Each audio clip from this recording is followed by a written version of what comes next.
It's nice to have you back. In this video, join me as I go through cases where dumb decisions on the trail turn deadly. From a woman who ignored every warning during a dangerous heat wave until her body finally gave out, to a beginner hiker who trusted a shortcut on her phone instead of experienced hikers, leading her deep into the Grand Canyon's deadly heat.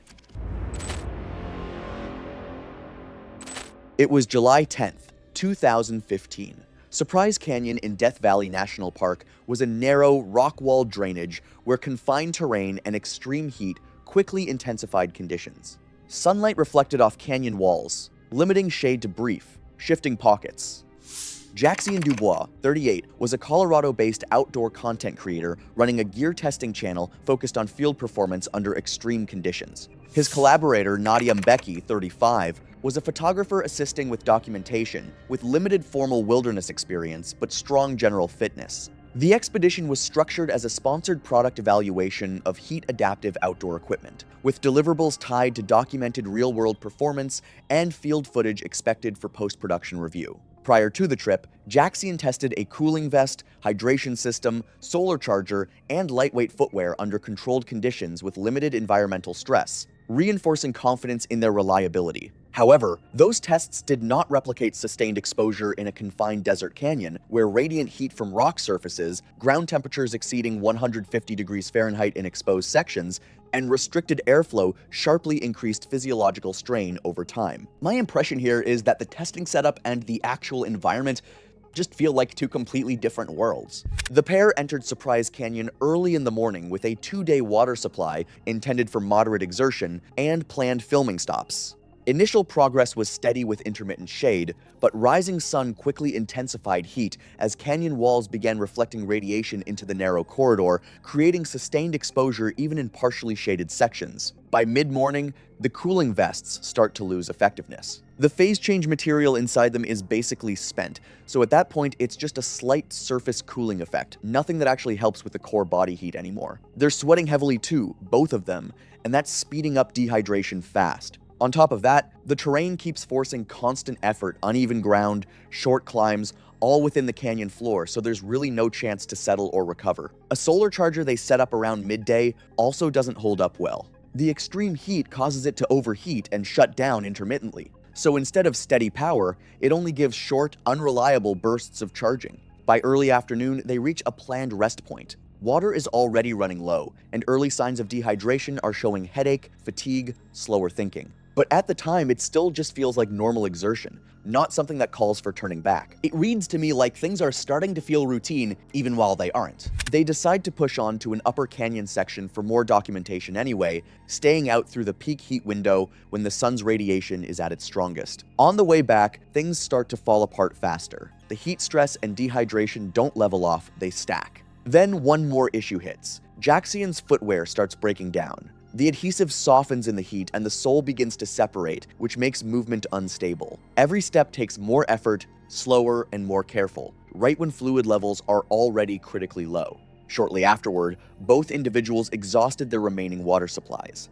Nadia developed acute gastrointestinal distress alongside worsening heat illness, forcing repeated stops in minimal available shade. Cognitive function declined in both individuals, with impaired decision-making, reduced situational awareness, and slowed response to environmental cues. Communication systems initially failed due to lack of signal within the canyon and device limitations under thermal stress. As conditions deteriorated, Nadia managed to reach a higher ridgeline and briefly establish emergency contact, transmitting location data and initiating a rescue response before her condition worsened further. Me seeing her having to climb just to get signal really highlights how a location alone can control whether help is even possible.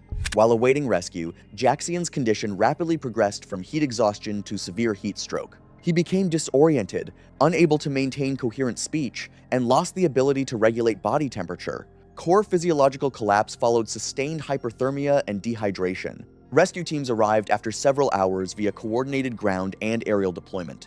Nadia was located first in critical condition and evacuated, while Jackson was found shortly after in a lower drainage segment, unresponsive, with signs consistent with advanced heat stroke. Despite rapid cooling efforts and emergency transport, both individuals' conditions had progressed beyond recovery. Jackson was pronounced dead shortly after evacuation due to hyperthermia and multi-organ failure from prolonged exposure, exertion, and dehydration.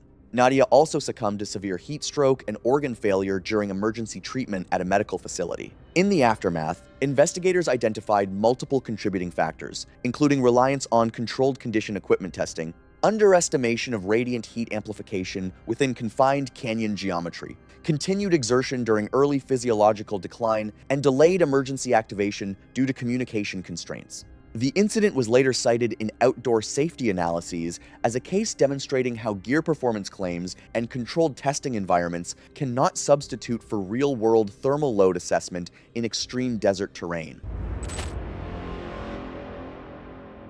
It was September 14, 2015. Renata Colville was in her late 30s when this happened, and she had been climbing for several years by that point. Not decades, years. Enough time to feel genuinely confident, to have a mental list of things she had accomplished, to have developed a personality around the sport. And that right there is where things start to get complicated. Because competence and confidence are not the same thing, and Renata had a lot more of the second one than the first. Before we get into Renata specifically, I want to paint the picture of where all of this happened because the setting matters enormously here. We are talking about a massive granite wall in the western United States, one of the most famous climbing destinations in the world, the kind of place that draws people from every country, that shows up in documentaries, that experienced climbers dream about for years before they ever set foot on it. It is enormous in a way that is genuinely hard to describe if you have never stood at the base of it. 3,000 feet of raw stone rising straight up out of the valley floor, catching the morning light in this golden, almost absurd way that makes it look like something out of a painting. Late summer in the western mountains is a tricky time. The days are still long and warm, which makes the climbing comfortable in the early hours, but afternoon thunderstorms can roll in fast, and the temperature swings between sunrise and midday can be significant. The year this happened, sometime around 2017 or 2018, the forecast for the specific days in question was considered favorable. Clear skies, moderate temperatures, low wind, good conditions by any measure. That kind of forecast tends to bring out a lot of climbers, and this particular summer was no exception. The base of the wall and the surrounding trailheads were buzzing with activity in the days leading up to the accident. The route Renata and her partner had chosen was what climbers call a grade 5 traditional route. That label carries a lot of weight. It means the climb is long enough and serious enough that most parties are expected to sleep on the wall, to haul gear, hang in a tent rigged to the rock face, and continue the next morning. It is not a route for people who are still figuring out the basics. It demands commitment, physical endurance, sound judgment, and a lot of gear. Most experienced parties spend at least one full night on the wall, sometimes two, depending on their pace and the conditions. This is not a day hike with ropes. This is an expedition. I have to be honest with you, I found Renata difficult to like, even as a subject. And I think that discomfort is worth sitting with, because she was still a human being, and what happened to her was still a tragedy. But I also think sanitizing who she was would be a disservice to the actual lesson of this story. I'm gonna tell you who she was as accurately as I can piece it together from the accounts of people who knew her, encountered her, or were present that day. Renata was, by most accounts, the kind of person who turned every interaction into an opportunity to establish that she knew more than you. She had a background in outdoor recreation and had completed a handful of multi-pitch climbs routes that require multiple rope lengths and some level of technical skill. She was not a beginner, but she was nowhere close to being an expert on something like a major grade 5 wall. The gap between those two things is vast, and it mattered a lot. What made it worse was that Renata genuinely did not seem to believe the gap existed. In online climbing communities, she was known for leaving long, winding comments arguing that regulations were excessive, that fees were a form of exploitation, and that the dangers of climbing were routinely exaggerated by authorities who either did not understand the sport or had some other agenda. She was particularly vocal about what she called government overreach on public land. She had opinions about everything and delivered them at volume. Her climbing partner on this trip was a man named Dovin Marsh. Dovin was quieter, less experienced, and this detail matters deeply conflict averse. He had climbed with Renata before and had noticed her patterns. He knew that pushing back on her tended to create more problems than it solved, so he had developed a strategy of gentle agreement and quiet accommodation, filling in wherever she left gaps, smoothing things over with strangers she had offended, finishing tasks she started and abandoned. It was not a healthy dynamic, and it was going to have real consequences before the day was over. They arrived at the wilderness trailhead before the sun came up, which was actually the right call. Most serious parties start early to maximize daylight on the wall. The parking area area was already partially full. A few headlamps bobbed around in the dark as other climbers organized their gear. There was a self-registration permit station near the trailhead, a simple kiosk where you fill out a form, tear off your copy, and go. It takes maybe 5 minutes. Most people treat it as an ordinary part of the process. Renata did not treat it as an ordinary part of the process. Before she had even finished reading the first field on the form, she was already talking loudly. The permit requirement, in her view, was a symptom of everything wrong with how public land was managed. She announced to no one in particular that nobody should need paperwork just to go for a climb, that the whole system existed so agencies could collect data and eventually justify charging people for more things, that it was an infringement on the basic right to access land that belonged to all Americans. Several other climbers nearby shifted uncomfortably. A few exchanged looks. Nobody said anything, because what do you say to that at 5 in the morning? She moved through the forum the way someone moves through a traffic jam aggressively, with commentary about every obstacle. The emergency contact field particularly annoyed her. She questioned aloud why anyone needed to know who to call if something went wrong. Struck me when I first read about it as both darkly ironic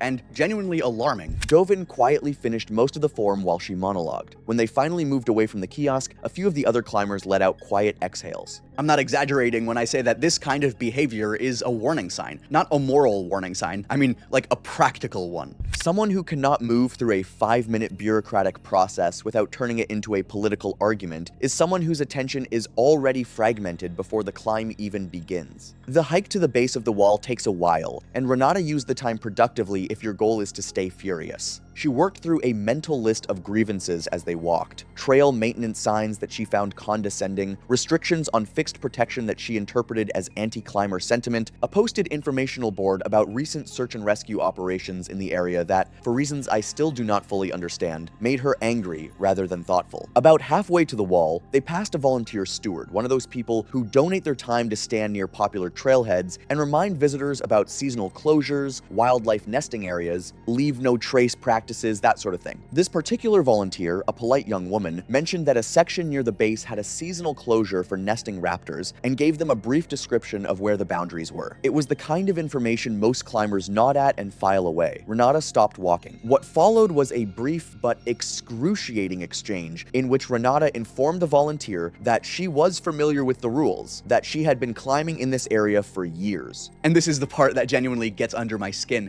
that she had probably been climbing longer than the volunteer had even been alive. The volunteer was a young woman, maybe mid-20s, and she handled the whole thing with impressive patience. She smiled, said she understood, and wished them a good climb. Renata walked away, still muttering. Dovin said nothing. There is something particularly telling about that interaction. The volunteer was not accusing Renata of anything. She was giving the same information to every climber who passed. Renata's response tells you something important. She was not actually reacting to what was being said. She was reacting to the feeling of being addressed at all, of being included in a general reminder, as though that implied she did not already know. Her ego was the trigger. And once it was triggered, it did not easily reset. By the time they reached the base of the wall, the light had shifted from gray to gold, and other climbers were already there, sorting through enormous haul bags, organizing protection, double-checking systems. There is a particular kind of focused, quiet energy at the base of a serious climb, and most of the people there were deep in it, methodical, unhurried, thorough. Renata and Dovin's setup looked different. Their rack, the collection of gear they would use to protect themselves on the wall, was noticeably smaller than what the other parties had. Their supplies were lean. There was no emergency bivouac equipment visible, no extra layers for the cold that comes at altitude after the sun drops, minimal emergency provisions of any kind. This caught the eye of a climbing ranger who was doing routine patrol in the area. His name is Officer Breslin. He was doing his job that day, and what happened between him and Renata is one of the most important parts of this story. Breslin was experienced. He had seen a lot of parties at the base of this wall, and he had a well-developed sense of what a prepared party looked like versus what a party that was going to need help looked like. Renata and Dovin fell pretty clearly into the second category. He approached them the way rangers are trained to approach climbers, not accusatorially, not dramatically, but conversationally. He asked what route they were planning, whether they intended to push through in a single day, or plan to bivouac on the wall, and what their planned turnaround time was. These are standard questions. They are designed to open a dialogue, not to catch anyone out. Then he explained what he had observed over the years on this particular route. It was longer and more demanding than many people expected going in. Several parties in recent years had needed assistance, some due to equipment issues, some due to exhaustion, some due to weather that moved in faster than the forecast had suggested. Afternoon conditions at elevation could change in ways that were hard to predict. Retreat became genuinely difficult after certain pitches because of the nature of the terrain. He recommended they carry more water. He recommended an emergency shelter. He suggested a more conservative approach to timing. He was measured, specific,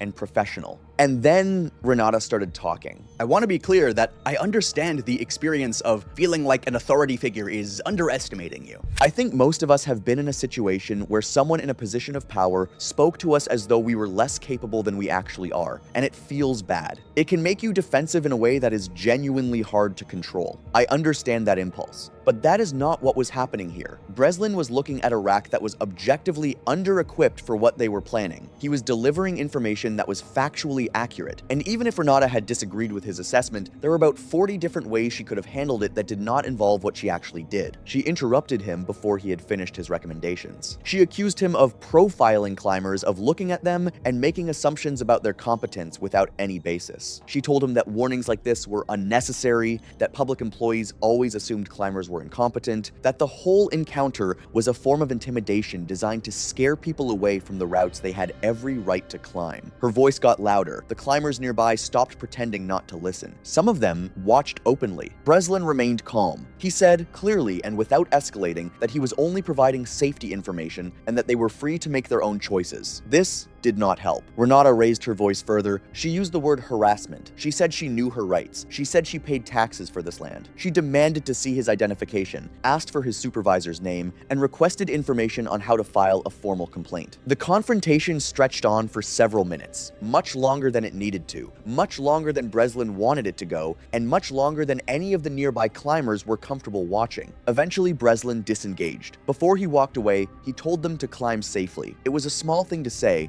and he said it quietly, but I think about it a lot. He walked away from that interaction knowing there was a real possibility he had just spoken to someone for the last time. I don't know what that feels like, but I imagine it's pretty heavy. A few climbers nearby made quiet comments to each other about how the ranger had just been doing his job. Nobody said it to Renata directly, and Renata, still vibrating with fury, began organizing her gear. Here's the thing about anger that I find genuinely fascinating from a psychological standpoint. It doesn't just live in the moment. It spreads. It bleeds into the next 30 minutes, the next hour. It fragments your attention in ways you are often not even aware of. Renata was angry in a way that had nowhere to go, and so it went everywhere. For the next half hour, she kept returning to the confrontation. She rehearsed what she was going to write in her complaint. She talked about reporting the ranger. She made a series of increasingly wide claims about how the climbing community was being strangled by regulation, about how public land management had become hostile to individual freedom, about how encounters like this one were a symptom of a much larger problem. Dovin listened and offered small, non-committal sounds of agreement. He was not processing any of it. He was waiting for it to stop. Then another climber, a friendly, well-meaning guy who had been nearby during part of the ranger confrontation, made the mistake of suggesting that Renata might want to consider carrying more water because the temperature was expected to climb significantly through the morning. He said it gently. He said it the way you say something to a stranger that you think might genuinely help them. Renata told him she did not ask for advice, and that everyone suddenly seemed to think they were an expert. He walked away without responding. I think he made the right call. You can't reason someone out of a state that they didn't reason themselves into. What I want you to notice is how much energy Renata was burning on all of this. Emotional energy, cognitive energy, attention, all of it was going toward the ranger, toward the complaint she was drafting in her head, toward proving a point that no one around her actually needed her to prove. None of it was going toward what she was about to do, which was tie into a rope and step onto a 3,000-foot wall. There is a concept in psychology sometimes called attentional narrowing, where a strong emotional state causes your focus to collapse inward. You stop processing your environment accurately because your brain is too busy processing the emotional event. It happens to everyone. It happens to surgeons, to pilots, to athletes. The research on it is pretty clear. Strong negative emotions degrade performance on tasks that require careful attention, especially procedural tasks where you are working through a checklist or a sequence of steps. Climbing preparation is almost entirely procedural. You follow a sequence, you check things in a specific order. When that sequence gets disrupted by an emotion that has nowhere to go, errors creep in. Renata was not stupid. She was not careless in some fundamental character sense. She was a person in the grip of a strong emotional state, doing a task that required something she no longer had available to give. By the time they actually sat down to prepare their gear, Renata was behind the mental pace you need to be at before a serious climb. She was rushing through the process not dramatically, not visibly to someone who did not know her, but in ways that Dovin noticed. Her usual methodical approach to sorting protection and checking equipment was abbreviated. Things ended up in the wrong pockets. Steps that she normally followed in a specific order got shuffled or skipped. She was thinking about the ranger. She was thinking about her complaint. She was thinking about everything except what was directly in front of her. Dovin noticed. He noticed that she seemed distracted, that she kept circling back to the confrontation mid-task, that her normally careful rhythm was off. He suggested they take a short break before starting, just sit down, breathe, let the morning settle. It was a good suggestion. It was, in fact, exactly what they needed to do. Renata refused. She said they needed to get moving. I'm not going to pretend I don't understand Dovin's position here. He was in a relationship, a climbing partnership, but with all the social weight that any long-term partnership carries with someone who was not in a place to receive gentle redirection. He had tried. She had said no. What do you do? I am not sure I know the answer, but I think it is worth sitting with the fact that he saw the warning signs and could not find a way to act on them. That is its own kind of tragedy layered inside the main one. This is the part I need you to pay close attention to, because it is the most technically important part of the story, and also the part where everything becomes irreversible. When you climb a technical route and tie yourself to the rope, you use a specific knot called a rethreaded figure-8 follow-through. It is also called a figure-8 on a bight, or sometimes just a rewoven figure-8. The name is descriptive. You tie a figure-8 shape in the rope, then thread the tail back through the original knot, retracing its path until the finished product looks like a symmetric, doubled figure-8 pressed flat. It is the standard tie-in knot used by the vast majority of rock climbers worldwide. It is simple, strong, reliable, and almost impossible to get wrong if you do it slowly and pay attention. Almost. Renata began tying in, and while she was doing it, she was talking. She was still processing the ranger confrontation, still working through the argument, still rehearsing lines. She threaded the rope through her harness tie-in points and started forming the figure-8. Then her attention drifted back to the morning's events. She paused, mid-process, to say something to Dovin. Then she came back to the knot and continued, or rather, she thought she continued. What she actually did was pick up from a point in the process that was not where she had left off. She believed she had finished rethreading the knot. She had not. The tail of the rope had not been fully traced back through the original figure-8. The resulting knot was not obviously wrong. It was a partially completed figure-8 follow-through, and at a casual glance, especially partially obscured by the harness and the extra rope, it looked close enough to correct that she did not catch it. Because she believed she had already finished the knot, it did not occur to her to look carefully. She did not check it a second time. And then there was the buddy check, which is exactly what it sounds like. You check each other. Harness buckles doubled back, belay device rigged correctly, tie-in knot completed, and dressed properly. You look at your partner's setup and they look at yours, and you confirm out loud that everything is in order. It is one of the most fundamental safety practices in climbing. It exists precisely because of moments like this one, moments where distraction or assumption might cause someone to miss their own error. The buddy check is the backstop. Neither of them did it. Dovin did not check Renata's knot. Renata did not ask him to. Whether this was because the whole morning had been too chaotic, or because she was too proud to invite scrutiny after the argument about competence, or simply because the normal rhythm of preparation had been disrupted by everything that came before, I do not know. Probably some combination. But the rope was tied, or seemed to be tied, and they started climbing. The first few pitches went fine. This is the most uncomfortable part of the story for me, honestly, because it means there was a long window during which they could have caught the mistake and did not. Each successful pitch reinforced the belief that everything was working correctly. Renata climbed confidently. The knot was not subjected to the kind of sudden, heavy loading that would have immediately exposed the problem.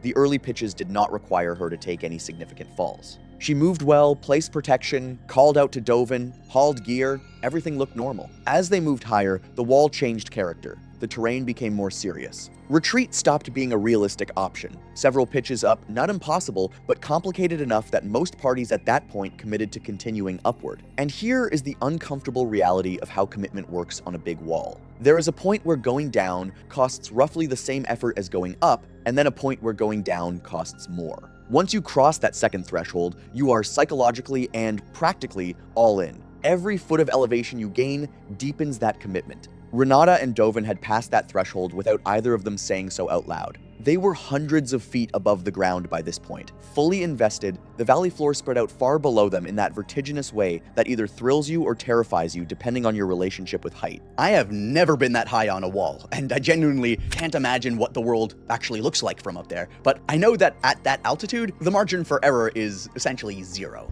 The unfinished knot had been there the whole time, waiting. They reached a section that was harder than what they had been climbing, a stretch where the rock offered fewer obvious holds, where the moves required more precision, where a moment of imbalance was easier to come by. Renata was working through it. At some point, she shifted her weight in a way that took her off balance, and she fell. Under normal circumstances, this would be an ordinary event. Climbers fall, the rope catches them, they collect themselves, rest for a moment, and try again. The entire system, the knot, the harness, the protection on the wall, the belay device in Dovin's hands, is designed for exactly this scenario. But the knot was not a knot. It was a shape that resembled a knot. When Renata's weight came onto the rope suddenly and with force, the incomplete figure eight deformed. Under load, a partially retraced figure eight does not hold the way a completed one does. The tail pulled through, the rope disconnected from her harness. She fell from the wall. Climbers on adjacent routes heard it before they saw it, shouting not the normal communication shouts between climbing partners, but something sharper, more alarmed. They looked toward the route. Several of them were on the phone with emergency services before they could fully process what they had seen.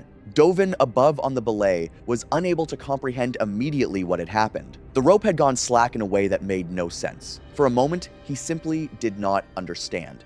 Search and rescue personnel responded as quickly as the terrain allowed. The area around the accident site was temporarily closed. Investigators arrived and began the methodical work of reconstructing what had happened. The physical evidence was clear. The rope was intact. The harness showed no signs of failure. The protection on the wall held. When they examined the tie-in, they found what they had feared. A figure eight follow-through that had never been completed. The tail had not been fully traced back through the original knot. It was a preparation error, not an equipment failure. Nothing had broken. The gear had done nothing wrong. I've thought a lot about what this story means, and I keep coming back to the same uncomfortable place. The incomplete knot was the technical cause of the accident, but it didn't happen in isolation. It was tied by someone whose attention had been consumed by anger, who dismissed advice and treated every warning as an attack. It was September 7th, 2018 in Death Valley National Park. A remote stretch of dunes, dry washes, and unmaintained tracks formed an exposed corridor where survival margins narrowed under late summer heat. Pale sand and clay reflected intense heat with little shade or landmarks beyond the road. Kishan Oren was 31, based out of San Diego. He was big into endurance running, the kind of guy who turns long desert runs into content for his audience online. He had experience with distance and training, but Death Valley, especially sustained heat like this, was something he hadn't really tested himself in before. His logistics partner, Brent Messias, 34, helped set things up. Route planning, support setup, and a mid-route water cache to make the attempt possible. A few weeks before the run, Kishan picks a 38-mile Death Valley route after reviewing satellite images and online footage. It looks doable to him, like a solid one-push endurance challenge. If it were me, I'd be careful how much I trust something like this off satellite images alone. I also start thinking about how much detail doesn't carry over when everything is flattened into a screen view. He even turns it into a live stream event, with planned water drops along the way. And there's also this underlying pressure trying to prove himself again after earlier criticism that didn't sit right with him. The planning underestimated how quickly Death Valley conditions intensify under direct sun, and how misleading satellite imagery can be in showing elevation and drainage. I keep thinking about how clean everything looks on a screen compared to how unstable it actually is. On the morning of the attempt, he began the run on livestream with steady early progress, but as temperatures rose, reflected heat from the pale terrain rapidly increased physical strain. By late morning, Oren's water consumption increased faster than planned, and his pace began to decline. Viewers noted visible strain through the livestream, including longer pauses and reduced clarity in speech. Despite this, he continued forward, emphasizing that stopping would compromise the attempt and the commitment made to his audience. A critical failure occurred at the first scheduled supply point along a desert road crossing. The water cache, intended as a primary hydration resupply, had been placed at an incorrect junction due to a mapping error during setup. When Kishan arrived, the supplies were absent. After an extended search of the area, he was forced to continue with significantly reduced hydration. At this stage, dehydration began accelerating, and early heat illness symptoms emerged, including confusion, impaired judgment, and reduced coordination. Instead of retreating along the road, Kashan committed to continuing the route toward a secondary water source marked on his map, unaware it was unreliable and seasonally dry. By early afternoon, his movement had slowed to a strained walk. Speech became fragmented, and he began showing clear signs of progressing heat stroke. He consumed his remaining water and reached the mapped water source, which was completely dry. At that point, cognitive impairment was already advanced. Although he had emergency communication equipment available, he did not initiate a full distress signal immediately. His judgment was increasingly affected by dehydration, confusion, and a distorted perception of remaining capability, leading him to underestimate the severity of his condition. Instead of calling for evacuation right away, he tries to check himself first. Just a quick self-assessment, trying to figure out how bad things really are. Then he keeps moving a bit, slowly looking for anything shade, a better spot, somewhere he might get a signal or just be able to communicate more clearly. I'm just watching him burn time here, trying small fixes when the bigger problem is already set. But that choice ends up costing time, and in that window, things start to slip even more. His thinking gets less structured, harder to organize, and the delay builds on itself, making it even tougher to respond in a clear, decisive way. As his condition worsened, he struggled to complete basic operational steps under heat stress, including focusing on instructions and maintaining attention long enough to follow through with a full emergency transmission. By the time he attempted to escalate the situation, his cognitive state had already degraded to the point where communication was fragmented and incomplete. The delay meant that when emergency services were finally contacted through a third-party viewer, responders had to rely on limited, indirect location data rather than a precise real-time distress signal. This increased the time required to narrow the search area within the Canyon system. Emergency services were alerted after a viewer contacted authorities during the live stream. Search teams launched immediately, with aerial units deployed once his last known location was confirmed through tracking data. Rescuers found him later that afternoon unconscious, showing signs of severe hyperthermia consistent with advanced heat stroke. Despite rapid cooling and evacuation to a regional hospital, his condition was irreversible, and he was pronounced dead shortly after arrival. Investigators cited multiple contributing factors, including insufficient hydration planning for Death Valley conditions, a critical navigation error that mispositioned water supplies, and delayed emergency activation. The live stream was also identified as a contributing pressure factor, influencing continued exertion despite clear signs of physiological decline. The recording later circulated widely, prompting renewed scrutiny of endurance challenges in extreme desert environments and the risks of prioritizing performance over survival limit. It was June 28, 2018. Panamint Valley, California, a flat open basin of gravel and salt flats pressed between two mountain ranges, sitting at roughly 1,100 feet above sea level with no shade anywhere on the floor and no water anywhere on the surface. A heat warning had been in effect for the region since June 26th. Furnace Creek, 20 miles to the northeast, had already hit 122 degrees the day before. It was going to get worse. Jeevan Driscoll was 46 years old. He grew up in Odessa and went straight into the oil fields after high school. Over the next 2 decades, he worked his way up from roughneck to crew supervisor and eventually built his own independent contracting outfit operating across the Permian Basin. By 2018, the business had reached a solid mid-sized scale. He was servicing active drill sites across West Texas, managing crews, bidding contracts, and keeping equipment running in conditions most people would consider genuinely brutal. And the conditions really were brutal. Summers in the Permian Basin run hot from May through September. 12-hour shifts on open drill pads in temperatures that regularly hit 105 or 108 degrees, all while wearing flame-resistant clothing that trapped heat against the body. There were hourly breaks, cooling trailers on the better run sites, and constant hydration protocols. Heat stress was a known part of the job.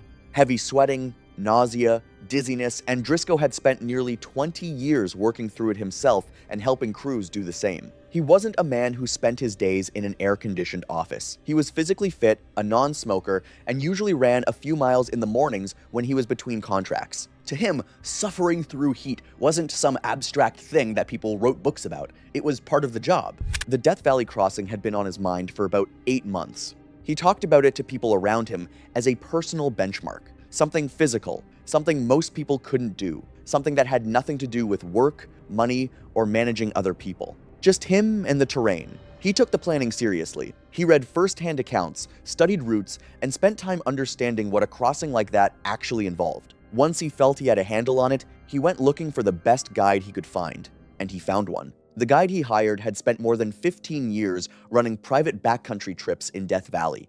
He was fully authorized to operate there and had the experience to back it up. He'd completed versions of the same corridor crossing before, always during the cooler months and always with clients who stuck to the schedule. The fee came to $80,000. That covered custom gear, pre-cached supply waypoints at 3 locations along the route, satellite communication equipment, and a fully mapped corridor from the Panamint Valley floor eastward to Stovepipe Wells over 3 days.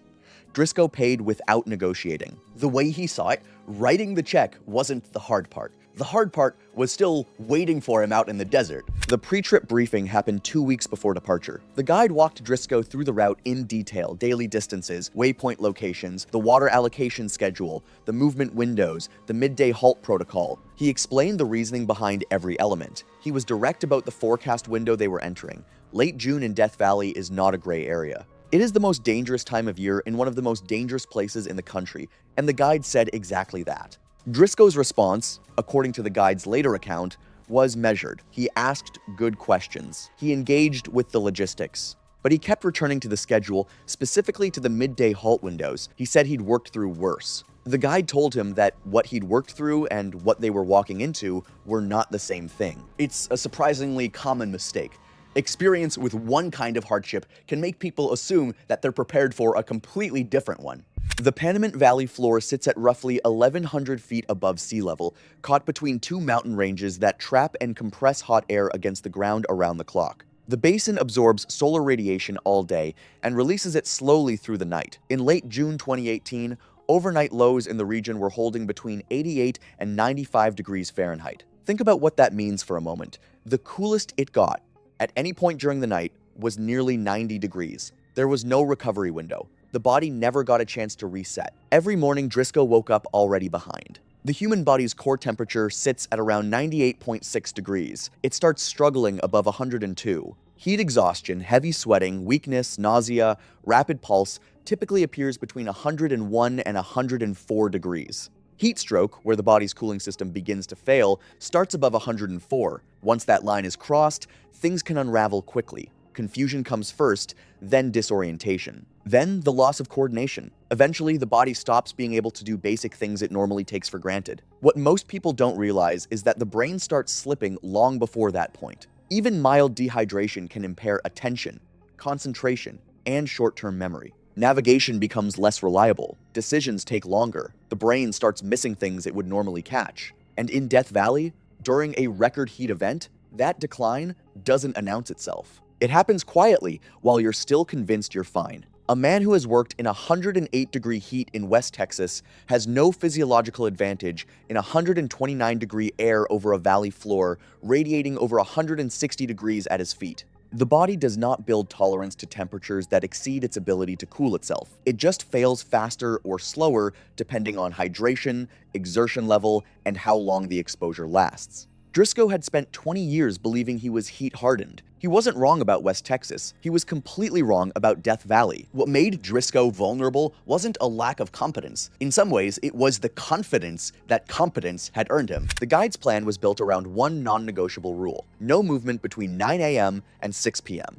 The morning window ran from 3:30 to 8:30. 5 hours of movement in pre-dawn and early morning conditions before the valley floor became untenable. He carried 2 portable shade shelters specifically designed for midday halts in exposed terrain. Water was allocated at 1 liter per hour of movement, the minimum for extreme heat conditions, with mandatory electrolyte intake at every rest stop. 3 pre-cached waypoints along the route held additional supply. Every single element of that plan existed because the guide had spent 15 years watching what this place does when people improvise. One thing that always surprises me about wilderness travel is how much of it comes down to restraint. Knowing when not to move can matter more than knowing how. Day 1, June 28, 2018. The high at Furnace Creek, roughly 20 miles to the northeast, was 122 degrees. They started at 3:30 in the morning. The valley floor before dawn has a strange, disorienting quality to it. Death Valley has some of the darkest skies in the country, almost no artificial light nearby, and out on the flat open basin, the ground and horizon seem to blend together.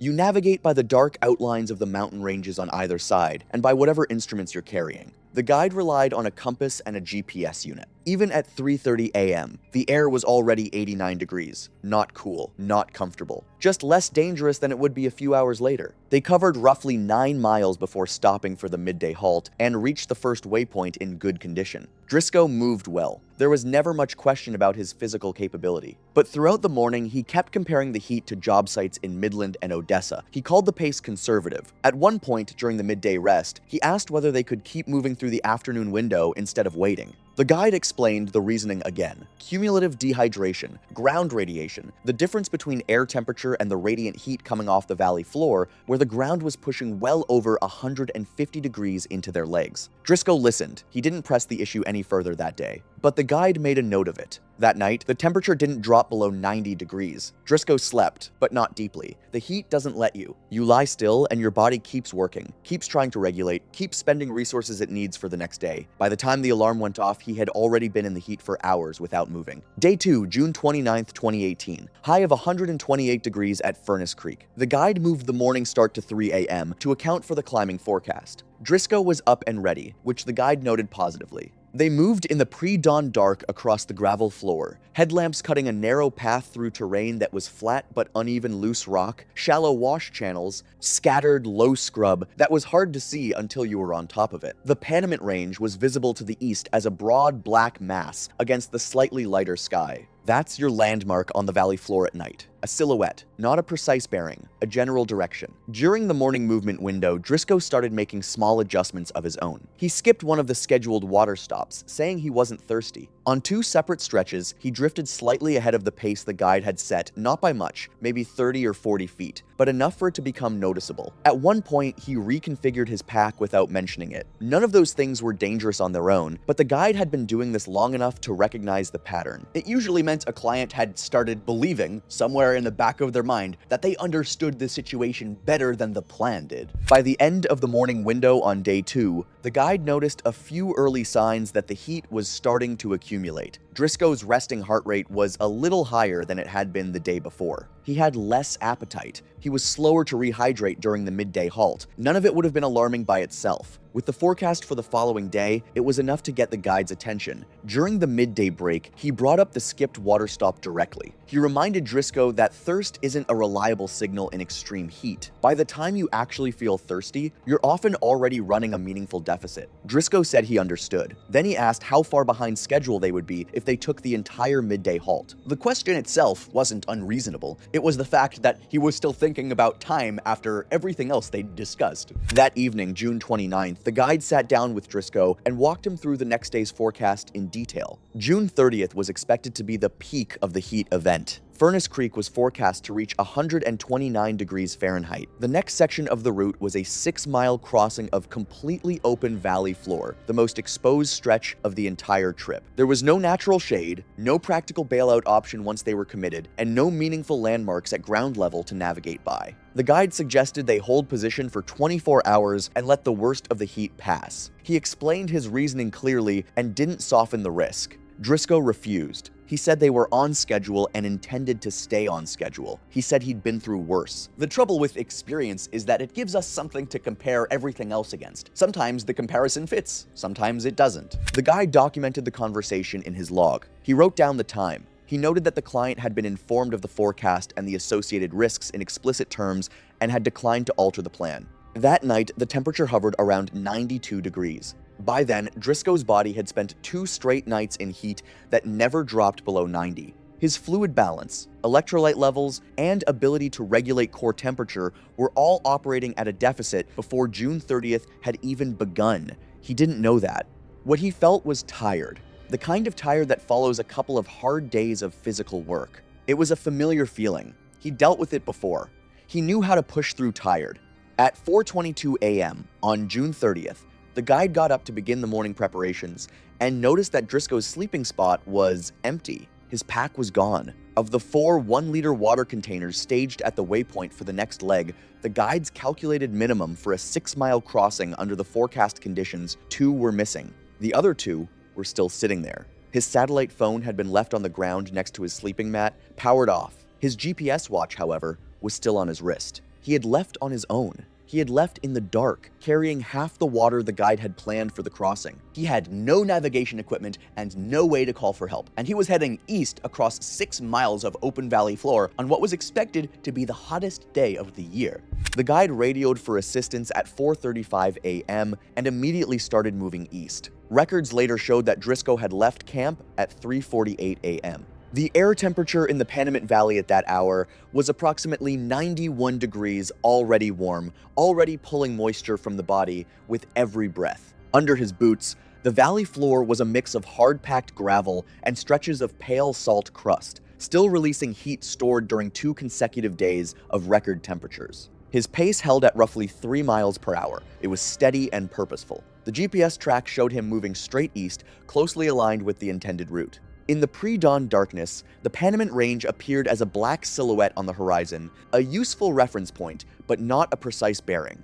Without a compass or a GPS unit of his own, Driscoll was navigating by instinct and the outline of the mountains, much the way he might have found his way around a dark job site back in Texas. Up to that point in his life, that approach had always worked. Driscoll probably felt like he was making up time. In reality, he was trading water, energy, and body temperature for every mile. At approximately 4:28 a.m., the GPS track began to drift, about 8 degrees south of the intended bearing. It was a gradual shift, the kind that would have been almost impossible to notice in the dark. On flat, featureless terrain, being 8 degrees off course doesn't feel like anything. The ground looks the same no matter which direction you're facing. The mountains are still roughly where you expect them to be. As far as you can tell, you're heading exactly where you're supposed to go. So he kept moving. By 5:15 a.m., he was 2.1 miles from camp and already 0.4 of a mile south of the intended route. The sun was starting to come up.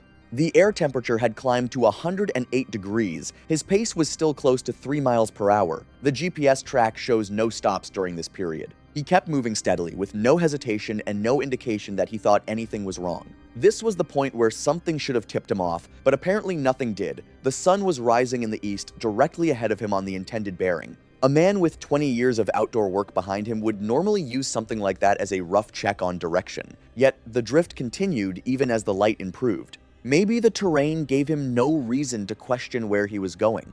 Maybe the effects of heat and dehydration were already beginning to narrow his focus. Most likely, it was some combination of the two. Being lost and realizing you're lost are 2 very different things.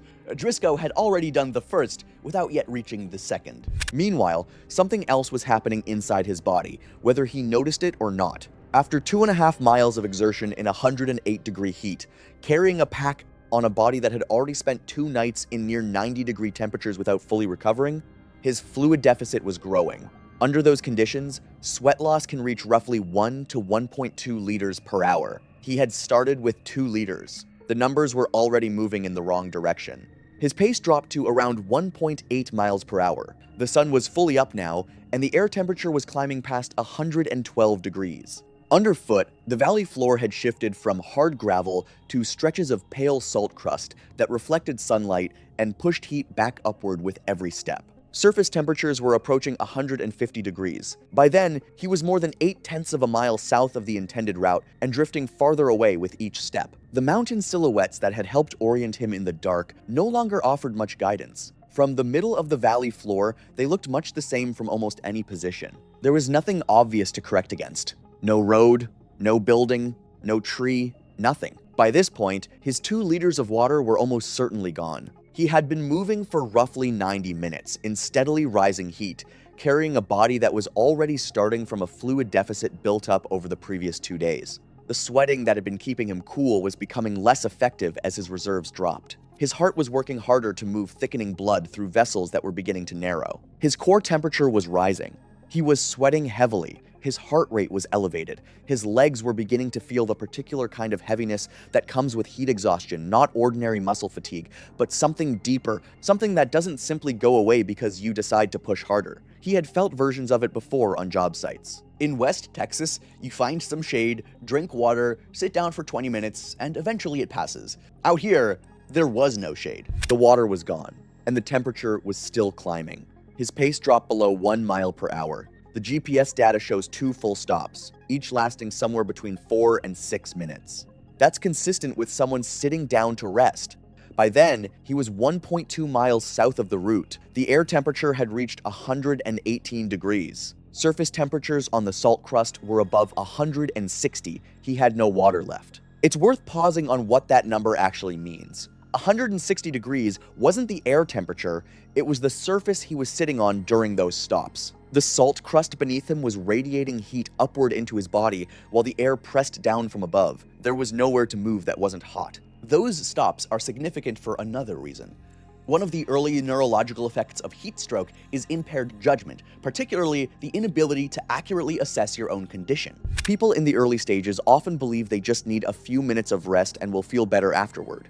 They sit down expecting to get back up and continue. Sometimes they do. Sometimes the body has already crossed a threshold they can't recognize. Driscoll sat down.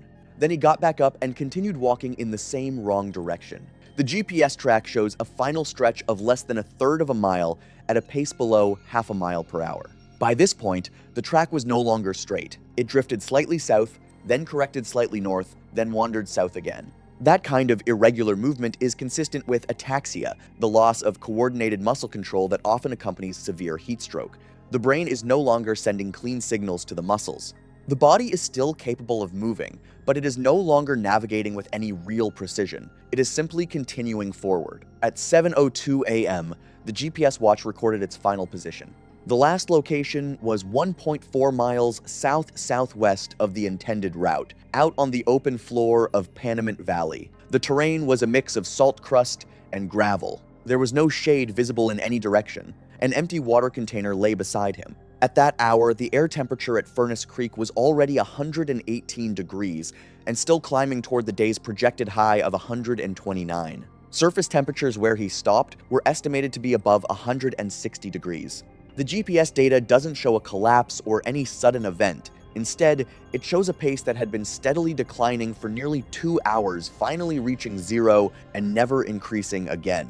The guide's radio call at 4:35 a.m. had already set a search effort in motion, but the size of the terrain and the rapidly increasing heat created immediate challenges. By 8 a.m., conditions on the open valley floor were becoming dangerous even for search personnel. An aerial search was organized. A helicopter located Driscoll at 9:47 a.m., 5 hours and 9 minutes after he had left camp. He was found face down on the valley floor, 1.4 miles from the intended route. He was unresponsive. Ground crews reached him shortly afterward, and he was transported immediately. He was pronounced dead. His time of death was estimated to have occurred between 7 and 8 a.m., consistent with the data recorded by the GPS watch. Jivan Driscoll was 46 years old. He was found on the floor of Panamint Valley on the morning of June 30th, 2018, the same day Furnace Creek recorded 129 degrees Fahrenheit, the hottest June temperature ever reliably measured on Earth. He had been moving alone across exposed terrain for approximately 3 hours and 15 minutes. He had no shade, no communication device, no navigation equipment, and only half the water the crossing called for. He was found 1.4 miles from where he was supposed to be. The post-mortem examination determined the cause of death to be hyperthermia, exertional heat stroke complicated by acute dehydration. The autopsy findings themselves were largely unremarkable. There was mild cerebral edema and clear evidence of significant dehydration, but no pre-existing cardiac disease, vascular disease, or other underlying condition that contributed to his death. By all available evidence, he had been physically healthy. The death was ruled accidental. The official findings cited several contributing factors: separating from the guided group before the designated movement window, carrying an inadequate water supply for the forecast conditions, traveling without personal navigation equipment, leaving the satellite communication device behind and powered off, and sustained exertion on exposed terrain during a record heat event. The guide was cleared of any negligence. His permits, radio logs, and field notes documented the warnings he gave, the risks he explained, and the decisions Driscoll made on his own during the final 48 hours of the trip. The evidence that closed the case was remarkably consistent. The GPS watch provided position points at roughly 1-minute intervals, creating a record of his route from departure to the point where he stopped moving. The satellite phone's final sync, recorded the previous evening, confirmed his position at the waypoint. The guide's radio logs established the timeline of the search and response. 2 unused water containers remained at camp. 1 empty container was recovered at the scene. Partial boot prints preserved in softer sections of the salt crust matched the direction and distance of his deviation from the intended route. Every piece of evidence pointed toward the same conclusion. Driscoll hadn't died because he was weak, reckless, or unprepared. He died because, for the very first time in a very long time, the experience he trusted wasn't enough for the place he was in.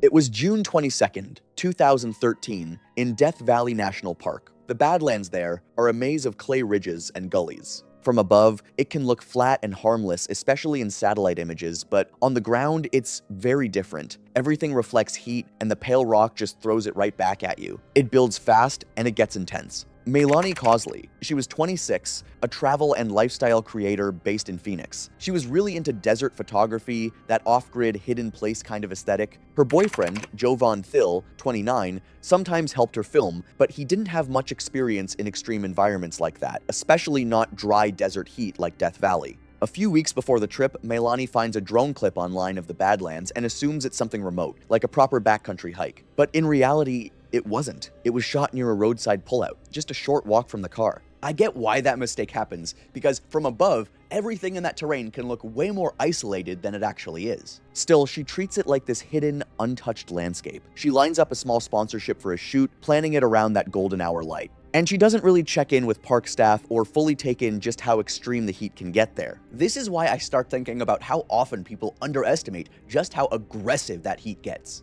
On arrival, they carried minimal water and entered the terrain in temperatures exceeding 110 degrees Fahrenheit. What appeared as open ground quickly broke into steep gullies and narrow clay ridges, forcing repeated detours. Navigation based on a saved satellite image soon became unreliable due to a lack of stable reference points. As they moved deeper into the Badlands, the environment shifted from difficult to disorienting. Gullies deepened into narrow channels that required constant climbing, descending, and backtracking. Their position relative to the road became increasingly uncertain. Water supplies declined faster than anticipated, while early heat strain began to affect both individuals, marked by fatigue, reduced coordination, and slowed decision-making. By the middle of the afternoon, they reach what they think is the right ridge, but it's not. It's a smaller outcrop, still a few hundred meters short of their goal. From there, things get more serious. A drop-off, then more exposed terrain that's rough even in normal conditions, and worse in that heat. By this point, they're already running low on water, not just a bit low, but critical. I'll be honest, seeing how little water they had here changes how I read everything that follows. The ground is also just soaking up heat and throwing it back up, making everything feel even worse. This is where Meilani decides to keep going instead of turning back to the road, thinking they're close enough to finish. But that choice keeps them out longer, more climbing, more exposure, less water, and heat stress that keeps building without easing. Thill began to show clear signs of heat exhaustion, including headache, nausea, and diminished sweating. Meilani attempted to manage their remaining water, but physiological decline was already underway. Within a short period, Thill's condition progressed to heat stroke, marked by confusion and loss of coherent speech. Meilani attempted to reverse course toward the road, but the terrain no longer matched her reference points. Every route ended in dead ends or impassable gullies. As her condition worsened, she also developed symptoms of severe heat illness, including dizziness, confusion, and impaired judgment, further reducing her ability to navigate. As temperatures peaked, Thill collapsed first and became unresponsive. Meilani attempted to move him into the limited shade of a gully wall, but conditions were no longer survivable in place. His condition deteriorated rapidly, and he died later that evening from hyperthermia and organ failure following prolonged exposure to extreme heat. Meilani remained with him for a period of time before attempting to retrace their route toward the road for help. However, by this point, she was also experiencing advanced heat stroke symptoms, including confusion, impaired judgment, and severe dehydration. Her movement became increasingly erratic, and she lost reliable orientation within the branching drainage system. This is one of those points where even a familiar route doesn't really exist the same way anymore.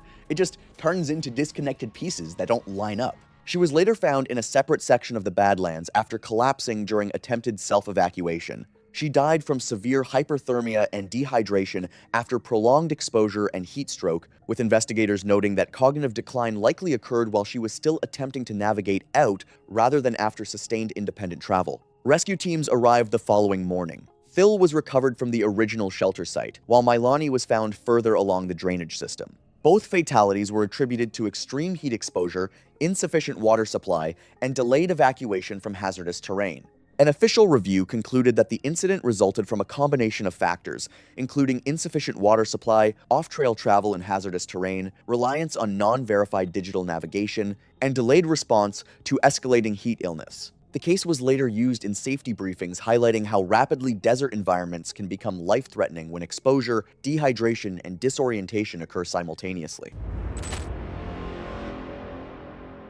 It was June 14, 2018. The Arkansas River runs through the heart of south-central Colorado, cutting through a canyon called Browns Canyon just outside the small town of Buena Vista. Buena Vista sits at about 8,000 feet above sea level, nestled between the Collegiate Peaks to the west and the Sangre de Cristo Range to the east. The town has a population of maybe 3,000 people on a normal day, but during the rafting season, which runs from late May through August, depending on snowmelt, it can feel like the whole country has shown up with a dry bag and a bucket list. Browns Canyon is a national monument now, and it's one of the most popular whitewater destinations in the entire country. Thousands of people float that stretch every year, from nervous first-timers on guided group trips to experienced kayakers running technical lines solo. The commercial outfitter industry there is well-established, heavily regulated, and safety-focused in ways that go well beyond what most tourists ever think about. I've spent time looking into how these trips are run, and the level of operational detail is genuinely impressive.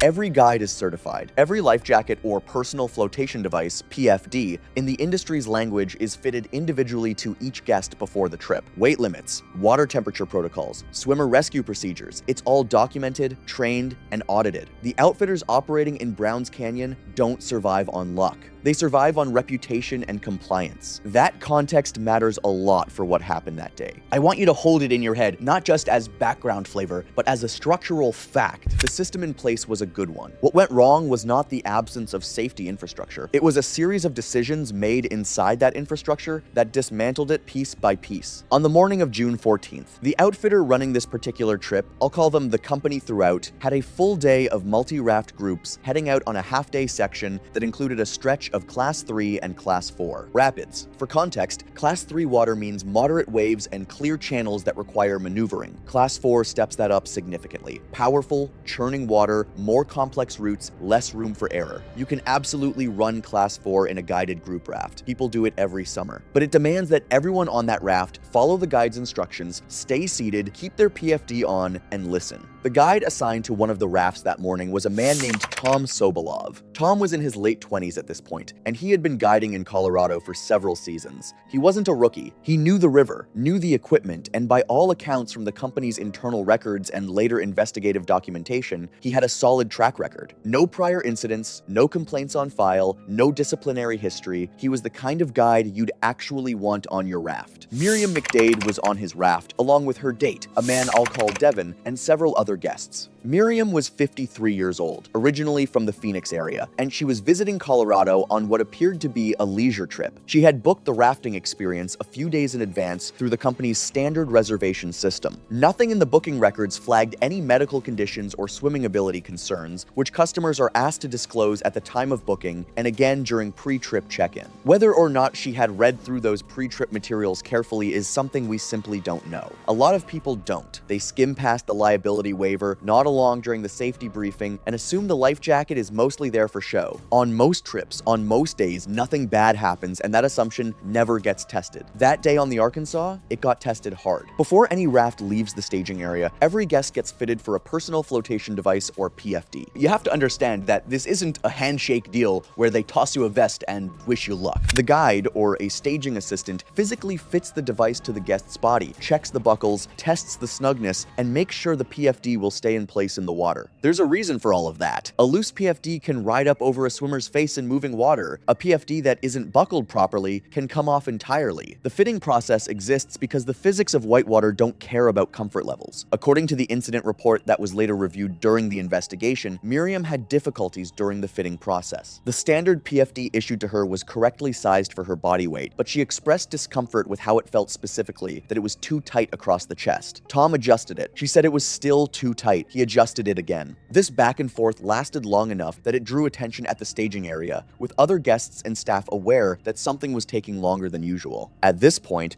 before Tom had even finished the second adjustment, Miriam began complaining about the appearance of the PFD itself. She made repeated comments that the vest looked old and worn, pointing at faded stitching and minor cosmetic scuffs that had no bearing on the device's functionality. Several staging employees later recalled her demanding to see a newer life jacket, as if she were returning a defective product at a department store. When staff explained that all PFDs met the same safety certifications regardless of cosmetic condition, she rolled her eyes and muttered something under her breath about how this place was clearly cutting corners. During this process, Miriam began to escalate, not physically, but vocally. She was loud about her discomfort, dismissive about what she characterized as Tom's inability to solve the problem, and according to at least one account documented in the investigation, she made comments to a staging supervisor that implied Tom didn't know what he was doing. What we can't know for certain is whether she genuinely believed the PFD was improperly fitted, or whether she simply found it uncomfortable in the way that any properly fitted PFD will feel uncomfortable snug, slightly restrictive, not designed for casual lounging. The two are very different problems with very different solutions. But I get that they can feel identical to someone who has never worn one before and has no framework for what correct is supposed to feel like. Unfortunately, they got a Karen in their hands. Before the staging supervisor even arrived, Miriam had already started making comments to other guests in the raft area, attempting to rally them to her side. She asked a young couple nearby whether their PFDs felt dangerously tight, and when they said theirs seemed fine, she told them they must not know what to look for. She also made a point of announcing loudly that she had left a bad review for a different outfitter last year and would have no problem doing the same here. The other guests later described feeling embarrassed for her, not threatened by her, but the performance continued regardless. There's also a third possibility worth acknowledging, that Miriam understood on some level that the PFD was fine, but that pushing back on it was a way of asserting control in a situation where she felt she had none. This is not a psychology podcast, and I'm not going to armchair diagnose anyone here. But the pattern of behavior resistance, escalation, demanding a personnel change follows a recognizable script. It's the script of someone who is accustomed to getting what they want through social pressure and is deploying that skill in a context where it has no place. I want you to watch carefully, because what happens next is the part that set everything else in motion. The staging supervisor, a man I'll call Garrett, came over to assess the situation. Miriam immediately shifted her complaints from the equipment to Tom's demeanor. She claimed, without any corroboration, that Tom had been rude to her and had rolled his eyes when she first asked for an adjustment. Garrett later testified that he saw no evidence of this and that Tom had remained professional throughout. But Miriam pressed harder, insisting that she did not feel safe with Tom and that if the company forced her to raft with him, she would demand a full refund and contact her credit card company to dispute the charge. The word refund came up multiple times in the staging area that morning. Again, the investigation documents this, though the full picture had to be reconstructed from multiple sources since Miriam herself was not available to give a statement afterward. Garrett's own account, given to both company management and later to investigators, was that Miriam's complaints were persistent and that she requested Tom be removed from her raft. Whether that request was phrased politely or not is not really something I can verify, but the outcome is documented. Garrett made the call to reassign the guests on Tom's raft to another guide, and Tom was pulled from his shift. That decision to remove a certified, experienced guide based on a guest complaint during the pre-launch safety process is one that I think deserves real scrutiny, and we'll come back to it. But first, let's talk about what it means for a guide to be pulled mid-staging. In the operational structure of a commercial outfitter, the staging supervisor has a significant amount of discretionary authority. They're responsible for the overall safety and smooth function of the launch process, and they have to make judgment calls quickly. On one hand, if a guest and a guide have a genuine interpersonal conflict that can't can't be resolved, splitting them up can be a reasonable move. On the other hand, the safety fitting process is not a customer service interaction. It is a literal safety procedure. Tom, by the account in the investigation, did not argue. He handed off his raft to another guide, a less experienced staff member I'll call Ruben, and stepped back. The trip launched, and Tom stood at the staging area and watched it go. Apparently, Miriam made a point of watching him walk away with what witnesses described as a satisfied expression. She then turned to Devin, her date, and said something in a low voice that made him shift uncomfortably. One guest in an adjacent raft later recalled hearing Miriam say, "That's how you get things done," as if she had just successfully negotiated a hotel room upgrade rather than having a trained professional removed from a safety-critical position. Devin, by all accounts, did not respond. If I were him, I'd want to disappear into the raft floor, but I want to sit with that image for a second here too. Tom was a professional. He knew that raft, that group, that river. He had been in the middle of a safety-critical task when he was pulled from it. He complied, because that's what a professional does when a supervisor makes a call, even a bad one. But he also knew, at least in general terms, that the PFD situation on that raft had not been fully resolved. What he did or didn't say in those final moments at the staging area isn't documented in a way I can report as fact. But the investigation found that no adequate communication bridge was built between him and Ruben before the raft went into the water. What the investigation later zeroed in on was the question of what happened to the PFD situation when the handoff occurred. Tom had been in the middle of a fitting dispute. He knew the status of that PFD better than anyone else on the property at that moment. Ruben, stepping in cold, was receiving a group of guests mid-process, with no briefing on what was unresolved and why it mattered. The documentation from the incident report suggests that no clear communication occurred between Tom and Ruben about the unresolved PFD status. Whether that was a procedural failure on the company's part, a communication breakdown between the two guides, or simply the chaos of a rushed handoff that nobody had prepared a protocol for, the result was the same. Ruben launched with a guest whose PFD compliance was, at best, an open question. I want to be careful here because I'm not in the business of assigning blame to Ruben. He was put in an unfair position. He stepped up when asked, took a group he didn't know, and did his job, but the outcome is what it is. The trip proceeded normally for the first part of the run. Browns Canyon's lower sections ease you in before the water gets serious, and a well-guided group can build confidence and settle into the rhythm of paddling before the bigger features arrive. There's something almost counterintuitive about the early miles of that run. The river looks deceptively manageable. The canyon walls are gorgeous, the water is clear, and if you've never been in real whitewater before, you might look at the first few ripples and think the whole thing was overblown. That relaxation can be dangerous, because the river doesn't stay mellow. Ruben was a certified guide. He knew the river. The other guests on the raft were, by all indications, following instructions and paddling cooperatively. Miriam, though, appears to have been a problem on the water as well, based on the plausibility assessments made during the investigation. Given the pattern established at staging the complaints, the resistance, the escalation, investigators considered it plausible, and I think reasonably so, that she may have continued to be non-compliant on the raft. This is inferred from physical evidence and witness statements from the other guests, not from direct observation. No one was watching her every move throughout the entire trip, but the picture that emerges suggests someone who had not fully bought into the safety framework she was operating inside. The other guests on the raft later described the trip as tense in a way they couldn't fully articulate, which isn't surprising. It's hard to explain why a dynamic feels off when you can't point to one specific thing. Tense is the word that came up more than once. One specific point that came up repeatedly in the investigation was the state of her PFD during the on-water portion of the trip. Without a confirmed resolution to the fitting issue at staging, and given the handoff that occurred, investigators assessed it as plausible that Miriam's PFD was not properly secured for at least some portion of the trip. Again, this is reconstruction based on physical evidence and the circumstances of what was found later, confirmed by a direct witness who saw her on the water at that specific moment. The Class 4 section of this particular run is a stretch that the guides know intimately. The features there are consistent. They're shaped by canyon walls and bedrock, not shifting sandbars, so experienced guides can read the water and position the raft to avoid the worst hydraulics. A hydraulic, sometimes called a hole, is a recirculating feature at the base of a drop where water curls back upstream and can trap and hold a swimmer. Getting caught in a hydraulic is the kind of thing that kills people even when they're wearing their PFD properly. Without one, the math changes dramatically. The investigation was unable to reconstruct exactly what happened at the rapid. What it could establish was a sequence of facts. The raft entered the rapid section with all guests and the guide aboard, and it exited without Miriam. The raft did not capsize. No other guests went overboard. Reuben was present and functional on the raft when shore staff observed the raft coming through downstream. The most plausible scenario, and the one the investigation treated as the most likely based on physical evidence, was that Miriam went over the side of the raft during the rapid section and was immediately separated from the group. How that happened, whether she was thrown by a wave, stood up at the wrong moment, shifted her weight unexpectedly, failed to brace properly, or some combination of factors, cannot be stated with certainty. What can be said is that she entered the water in a Class 4 environment, and her PFD situation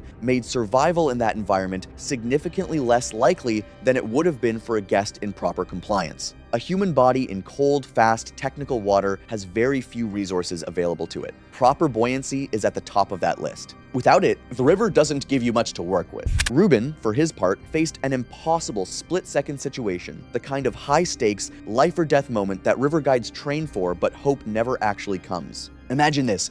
You have a raft full of guests, each one trusting you with their safety. You have moving water, churning and unpredictable, with hidden rocks and currents. And you have a person in the river suddenly separated from the craft and at the mercy of the flow. In that instant, Reuben's mind had to process dozens of variables: the speed of the water, the weight of the raft, the location of hazards, and the desperate cries of the swimmer. His immediate responsibility, as any certification course would teach, was to the guests still on the raft, the ones he could still protect, the ones who had not yet been lost to the current. Recovering a swimmer overboard while simultaneously managing a fully loaded raft through technical water is simply not a one-person job. It requires a coordinated team and a calm environment. The standard protocols for that exact situation, protocols developed from decades of accident analysis and expert consensus, involve first getting the raft to calm water, then securing the raft against further drift or flip, and only then initiating swimmer recovery procedures. They do not involve abandoning the raft and jumping in after someone in the middle of a rapid, because doing so would almost certainly leave the remaining guests unguided and at even greater risk. Reuben followed those protocols to the letter.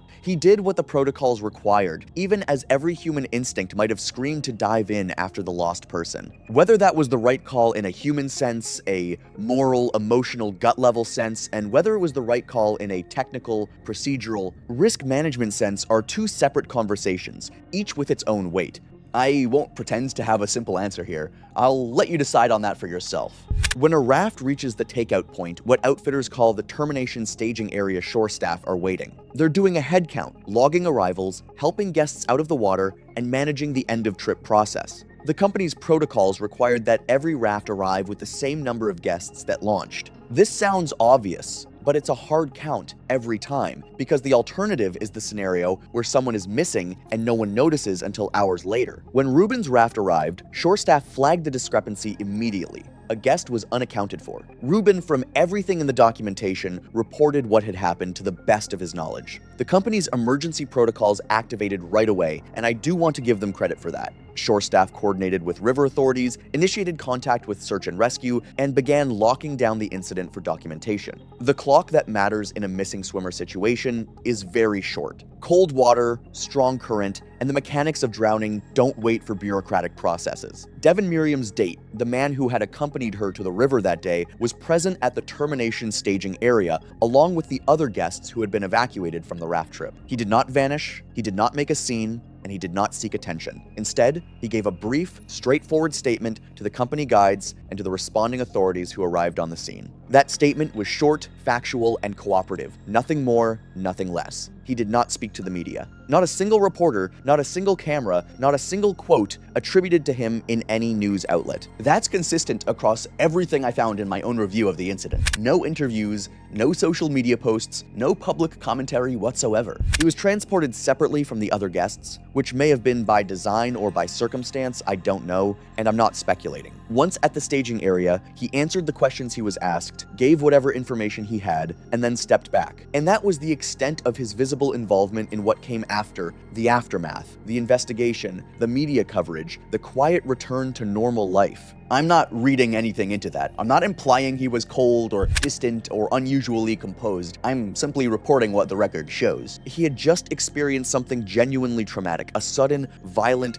life-altering event on the water, and he had no obligation to do anything else. No obligation to speak to reporters, no obligation to comfort strangers, no obligation to offer a public statement, no obligation to explain himself or his reaction to anyone. He showed up, he answered, and he withdrew. That is his right. That is more than enough. Search and rescue operations on a river like the Arkansas use a combination of physical searching and predictive modeling. The way moving water works, a submerged or floating object. How clinical that sounds when we're talking about a person. Predictable paths based on current speed, channel shape, and the locations of eddies. An eddy is a section of calmer, slower water on the downstream side of an obstruction like a boulder or a bend in the bank. Floating objects and, unfortunately, swimmers tend to collect in eddies. That's where search teams look first, and that's where they deploy the most resources. Teams deploy downstream from the last known position, working the eddy lines in slow water while other personnel walked the shoreline. The Arkansas in this stretch isn't a smooth, flat river even outside the rapid sections. It's technical,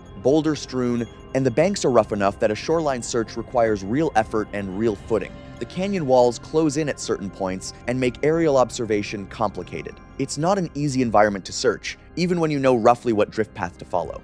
Miriam was located several hours after the initial alert was broadcast to search and rescue teams. She was found in a slower eddy zone, a calm pocket of water downstream of the main rapid section, which was entirely consistent with the drift modeling that the search teams had used to predict where a swimmer would most likely be carried by the current. The fact that she ended up exactly where the models predicted is, in its own grim and sobering way, a testament to how well the teams knew their environment. Every bend, every boulder, every hydraulic feature that shapes the river's violent choreography. She was recovered by water-based search personnel who had been navigating the same technical channels, and she was transported to a staging area where medical professionals were waiting. Despite their efforts, she was pronounced dead at the scene. The official cause of death, as confirmed by the subsequent autopsy and incident review, was drowning specifically. Freshwater drowning in the cold, fast-moving flow of the Arkansas River, complicated by the fact that her personal flotation device was not properly secured at the time she entered the water. Her PFD, when examined,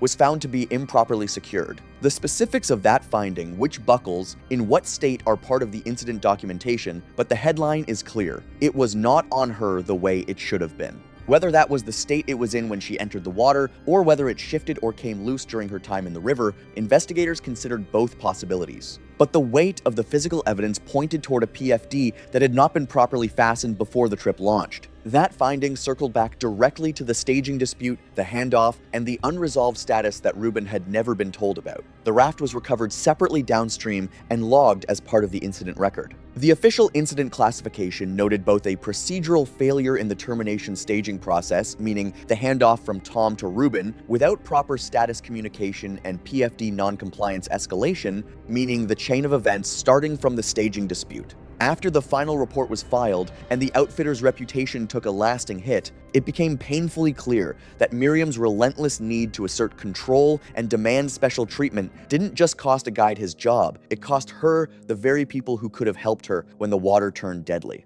Being a Karen doesn't just alienate strangers, it quietly dismantles the safety net of goodwill and patience around you, leaving you isolated at the exact moment you need others most.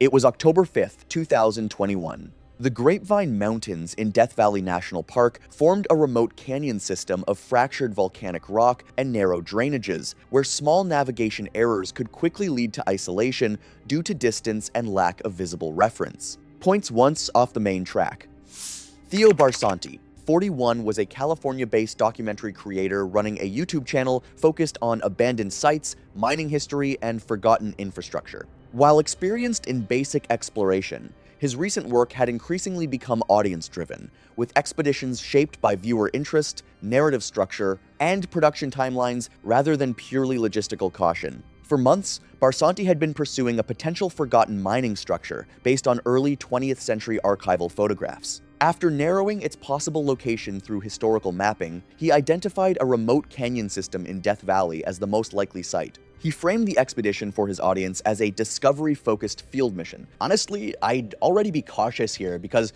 once a route is built off historical fragments like this, there's a lot of room for gaps between the map and the actual ground. Although presented as carefully planned, key decisions were influenced by content timing and narrative continuity. The destination was only generally disclosed, preserving suspense for later release. He departed before sunrise, reaching the canyon approach via a rough four-wheel drive track. His vehicle was not well suited for sustained off-road conditions, but he proceeded under the assumption that the route would remain passable based on limited prior reconnaissance and earlier satellite reference points. Looking at this, I am already uneasy about relying on assumption in terrain like that. As the track deteriorated, repeated impacts and uneven terrain caused mechanical strain, eventually leading to a tire failure. After a temporary roadside repair, he continued deeper rather than retreating, influenced by time pressure and the expectation of reaching the target site within daylight hours. At a narrowing section of the access route, the vehicle became high-centered in an erosion channel and could not be moved in either direction. He was stranded several miles from his intended staging point,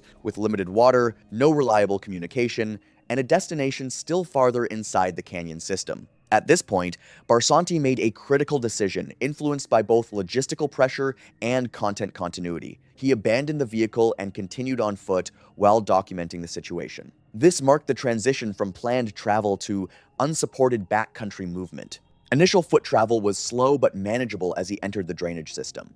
However, the canyon quickly split into multiple visually similar branches, making route tracking increasingly uncertain. Without stable signal or reliable landmarks, navigation depended on memory and intermittent visual cues from earlier filming. By midday, he reached the mining site he had been searching for, wooden structural remnants and stone foundations built into the canyon wall. The discovery confirmed his research and became a key content milestone. He spent extended time filming and photographing the site, gradually consuming less water than conditions required. This reduced his reserves earlier than planned for the return journey. After completing documentation, he began his return. However, the canyon's branching structure created subtle directional errors, and he soon entered unfamiliar drainage paths. The loss of phone power eliminated digital navigation, forcing reliance on visual memory under increasing heat stress. As he retraced his steps, repeated dead ends, forced backtracking, increasing exertion, and delaying progress, fatigue accumulated, and dehydration and heat exposure began to significantly impair judgment of distance, time, and direction. I just keep picturing him looping back through the same dry cuts and not realizing how much ground that actually adds up to. During a descent over unstable talus, he slipped and sustained a severe ankle injury that sharply reduced mobility. The injury turned a routine return into a prolonged and physically demanding exit through unstable terrain, increasing exertion, and accelerating fluid loss. As daylight faded, he briefly re-established visual recognition of a known ridgeline and managed to reach his vehicle in the early evening, significantly dehydrated, injured, and in clear physiological distress. After restoring limited phone functionality using remaining battery reserves, he contacted his spouse and transmitted his location, prompting an emergency response. A ranger unit was dispatched and arrived after a delay due to distance, road conditions, and limited nighttime access. He was found in the vehicle in critical condition, showing signs consistent with severe exertional heat stroke. Despite immediate field treatment and rapid evacuation toward medical care, his condition deteriorated during transport due to progressive hyperthermia and multi-system failure. He was pronounced dead shortly after arrival at a medical facility. In the aftermath, investigators identified cumulative risk factors including limited route sharing, solo travel, extended content capture periods, and reliance on incomplete communication redundancy. The incident was later cited in discussions on influencer-driven fieldwork, where production pressure and narrative continuity were identified as contributing factors in operational decision-making under hazardous desert conditions. It was the 19th of July 2016. Half Dome rises 8,839 feet above sea level in Yosemite National Park, California. Reaching the summit and returning requires a hike of more than 14 miles, with nearly 4,800 feet of elevation gain along the way. The final stretch is the section most people recognize from photographs. Hikers must climb a steep granite face using 2 steel cables permanently anchored into the rock. There are no ropes or harnesses provided. By that point, reaching the summit depends entirely on a hiker's strength, balance, and whatever energy remains after the long climb to get there. Nevaeh Corin was 28 years old and lived in Sacramento, about 3 hours from the park. She worked as a dental hygienist at a small private practice and spent most of her free time outdoors. When the weather was good, she was usually on a trail somewhere, whether it was a day hike, a camping trip, or a long walk through the foothills near her apartment. She was not training for a major event or chasing personal records. She simply enjoyed being outside. Some hikes were with friends, while others were solo trips on familiar routes. I've wondered if part of the appeal was the contrast, since her weekdays were spent indoors under bright lights and fixed schedules, while a trail offered space, quiet, and a chance to slow down. Half Dome had been on her list for a while. Not in a vague, someday kind of way. She and her close friend Mara had actually talked about it seriously, looked up the permit system, read through trail guides. It had been a plan for about a year, something they kept almost doing and then not doing, which had turned into a bit of a joke between them. The summer of 2016 was the year they were actually going to follow through. The Half Dome permit lottery is competitive. It opens months in advance, spots fill within hours, and most people don't get through on the first try. Nevaeh applied and got 2 permits, both for July 19th. That felt like a sign. Then, about 3 weeks before the date, Mara's mother had a medical episode that required her to travel out of state. The trip was off for her. She told Nevaeh to go without her. "Don't let the permits expire," she said. Nevaeh went back and forth on it for a few days. The permits were date-specific. There was no moving them to a better weekend, no transferring them to someone else. It was July 19th, or it was nothing. She had done solo hikes before, nothing this long, but she knew how to read a trail and she felt prepared. She decided to go. In the 2 weeks leading up to the hike, she did 2 preparation hikes, one about 7 miles in the foothills east of Sacramento, and one closer to the Sierra Nevada, roughly 10 miles. Both went well. She bought a new pair of trail shoes a week out, and wore them on the second prep hike to break them in. The night before she left, she packed her day pack, a 2-liter hydration bladder filled to capacity, 2 granola bars, a bag of trail mix, sunscreen, a light jacket, her phone, and her permit. She didn't carry a water filter or extra bottles. She drove to Yosemite Valley that evening and checked into a campground inside the park. That night, the campground was loud. July in Yosemite is peak season. The place was nearly full, and groups at neighboring sites were still up late, talking, cooking, and letting their kids run between tents. For most of them, the next day would probably be a short walk to a viewpoint or an afternoon by the river. Nevaeh, meanwhile, was getting ready for one of the longest and most demanding hikes she had ever attempted. Campgrounds have a way of making strangers feel like they're all sharing the same experience, even when they're there for completely different reasons. A heat advisory had been issued for the region that evening, covering the central Sierra Nevada and the surrounding foothills. The warning appeared across weather apps, online alerts, and information boards throughout the park. Forecasts called for unusually high temperatures across the mountains the following day. Heat advisories are easy to associate with cities and valleys, but they matter in places like this, too. Half Dome sits at high elevation, yet much of the route is exposed to direct sunlight, with long stretches offering little shade and no access to water. She was on the trail before 5:15 inches the morning. Before she left the campground, she sent Mara a text. It was short, something along the lines of, "Heading out now, wish you were here." Mara was in another state, dealing with her family. She didn't see the message until several hours later. The trip they had talked about for months would ultimately become a story that Mara had to hear from someone else. The trailhead parking lot was already partially full when she arrived. A few groups were gearing up in the dark headlamps clipped to packs, the quiet sound of zippers and boots on asphalt, someone going over a checklist in a low voice. Most of the people starting at that hour knew exactly what they were doing. Starting before sunrise on a summer day in Yosemite isn't just a preference. It's the difference between finishing in manageable heat and finishing in something else entirely. Nevaeh starting before 5:15 a.m. was the right call. By every early indicator, she was doing this correctly.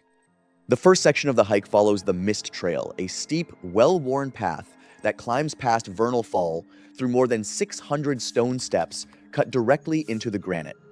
In the early morning, the trail is cool and partially shaded, and the spray from the falls drifts across the path in a fine mist that soaks your clothes and keeps the air noticeably cold. It's physically demanding even at that hour. The steps are uneven, slick in places, and they just keep going, but it's also the most forgiving stretch of the entire hike. There's water everywhere, the air is cool, your legs are fresh. Nevaeh moved through it steadily. She passed a couple coming down from an overnight camp. They mentioned it was going to be a hot one and that they were glad to be heading out early. She agreed and kept moving. By the time she cleared the upper falls and the trail leveled briefly before the next climb, she had been hiking for a little over 2 hours and felt strong. That part is important. She felt strong. The hike up to that point was going exactly the way it was supposed to go. She reached Nevada Fall, roughly 5.5 miles, in and around 5,900 feet of elevation, sometime around 740 inches the morning. She stopped for about 10 minutes, found a spot near the viewpoint, and ate half a granola bar while looking out over the falls. Nearby, a father and his teenage son were taking a break of their own, eating breakfast and studying a trail map spread across their laps. After a few minutes, they struck up a conversation and asked whether she was heading all the way to the summit. When she said she was, the father mentioned that he had completed the hike a few years earlier. According to him, the cables looked intimidating in photos, but they felt even steeper once you were actually standing on them.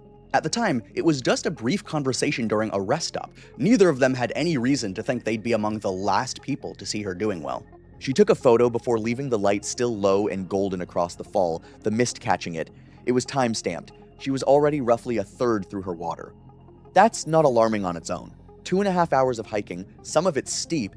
In warming air, a third of 2 liters is about what you'd expect. The problem wasn't what she had used. It was what she had left and how much trail was still ahead of her. That feeling at Nevada Fall, strong, ahead of schedule, comfortable, is worth paying attention to, because it doesn't just describe how she felt in that moment. It becomes the reference point she measures everything against for the rest of the hike. 2 hours later, when her legs are heavier and her head is starting to ache, the comparison isn't to some objective standard of how she should feel, it's to how good she felt at Nevada Fall. And compared to that, everything else just feels like normal fatigue, like the hike doing what hikes do. She left Nevada Fall and kept going. One thing no trail guide fully prepares you for is what the heat on open granite actually feels like once you're in it. You can read about sun exposure and elevation and lack of shade, but the experience of standing on a pale rock face with heat coming from above and radiating back from below is something that only registers when you're already there. The trail above Nevada Fall moves through a stretch of forest before the trees begin to thin. It happens gradually, the pines spacing out, the undergrowth pulling back, patches of open granite appearing between the trees, and then at some point the last of the shade just ends. The trail opens onto wide granite slabs and the sky takes over. No canopy, no shadow, nothing between you and the sun. The air temperature had already climbed well past 80 degrees Fahrenheit, and the rock was radiating heat from below to match it. From up there, you can see for miles the valley floor far below, the surrounding peaks, the sheer scale of the landscape in every direction. It looks manageable from up there. The distances flatten out. The summit doesn't look far.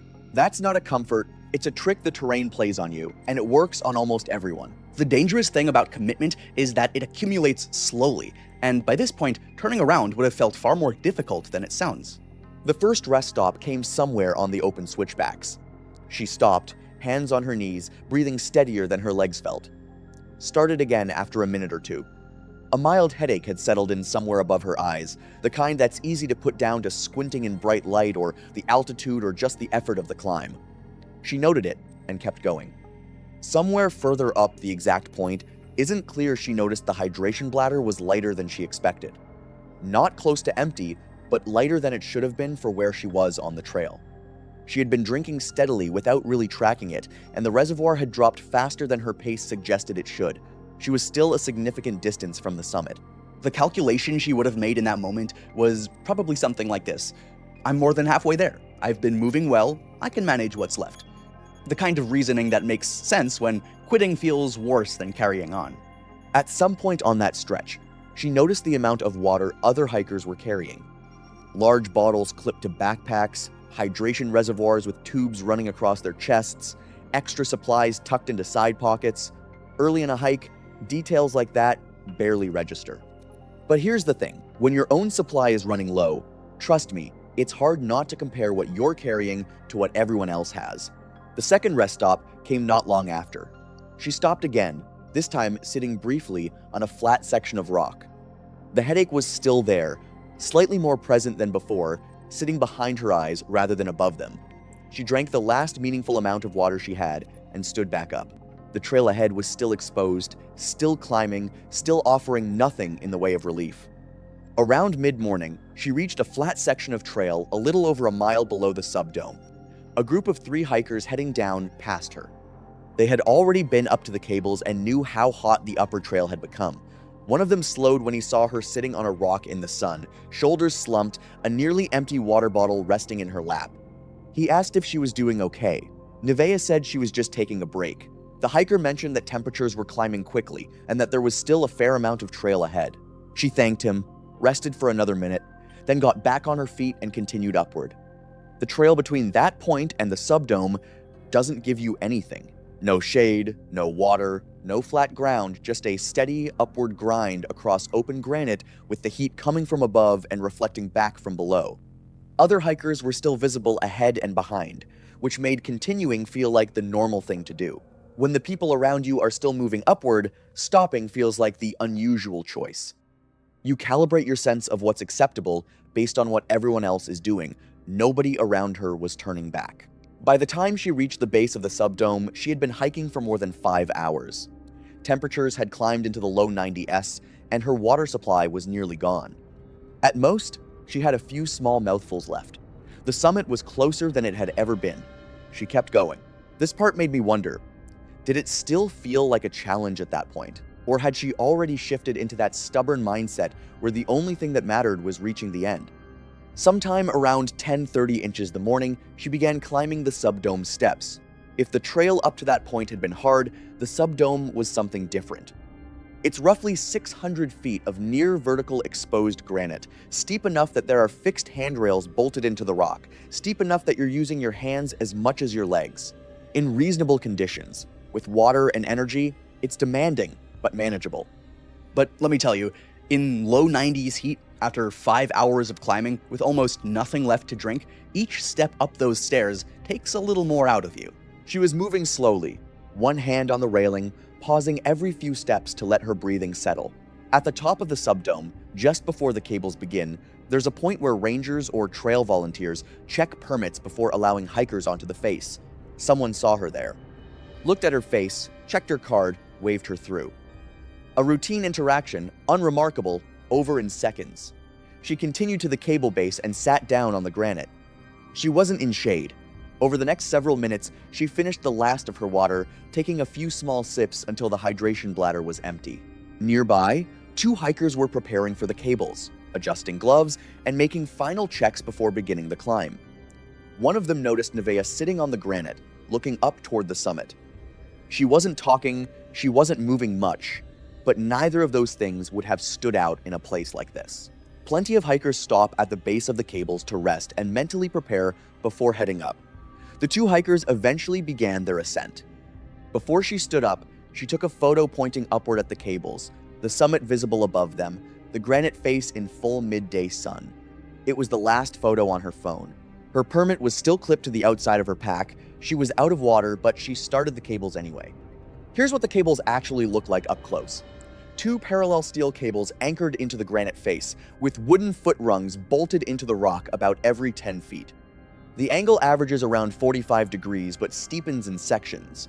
You face the rock, grip both cables, and step upward rung by rung. Most hikers wear gloves. The cables and rungs have been in direct sun for hours by mid-morning, and the metal gets hot enough that bare hands become a problem on a long ascent. The east-facing granite was in full direct sun. There was no wind. Heat was coming from above, through the sun, from the rock face directly in front of her, and from the rungs and cables under her hands and feet. There was no direction that wasn't hot.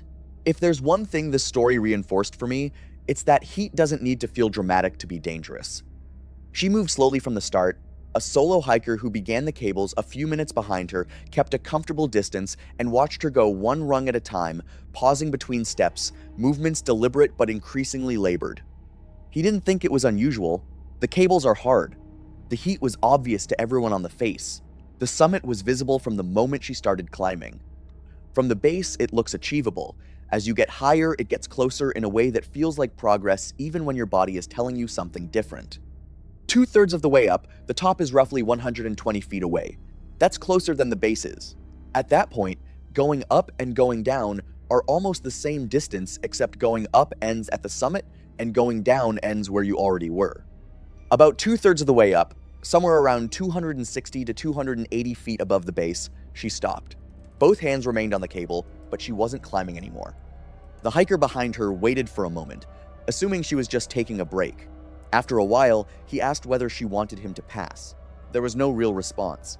She turned her head slightly in his direction, but otherwise stayed where she was. That's when he realized something wasn't right and started climbing up to her. Her grip on the cable was loose, with her fingers curled around it more than actually holding it. Her face was deeply flushed, the redness extending from her cheeks down into her neck. What stood out most, though, was her skin. It was dry. Not damp, not sweaty, just dry, in the middle of a near vertical climb in 4-degree heat. When he asked her name, she answered, but slowly, with noticeable pauses, like she had to think about it before saying it. He asked if she had any water left. After a short pause, she said she was out. Genuinely had a lot of respect for what he did next. He handed her what remained in his bottle. She took a few small drinks, less than half of what he offered. When he told her they needed to get her down, she didn't object. But it quickly became clear that she wasn't moving normally anymore.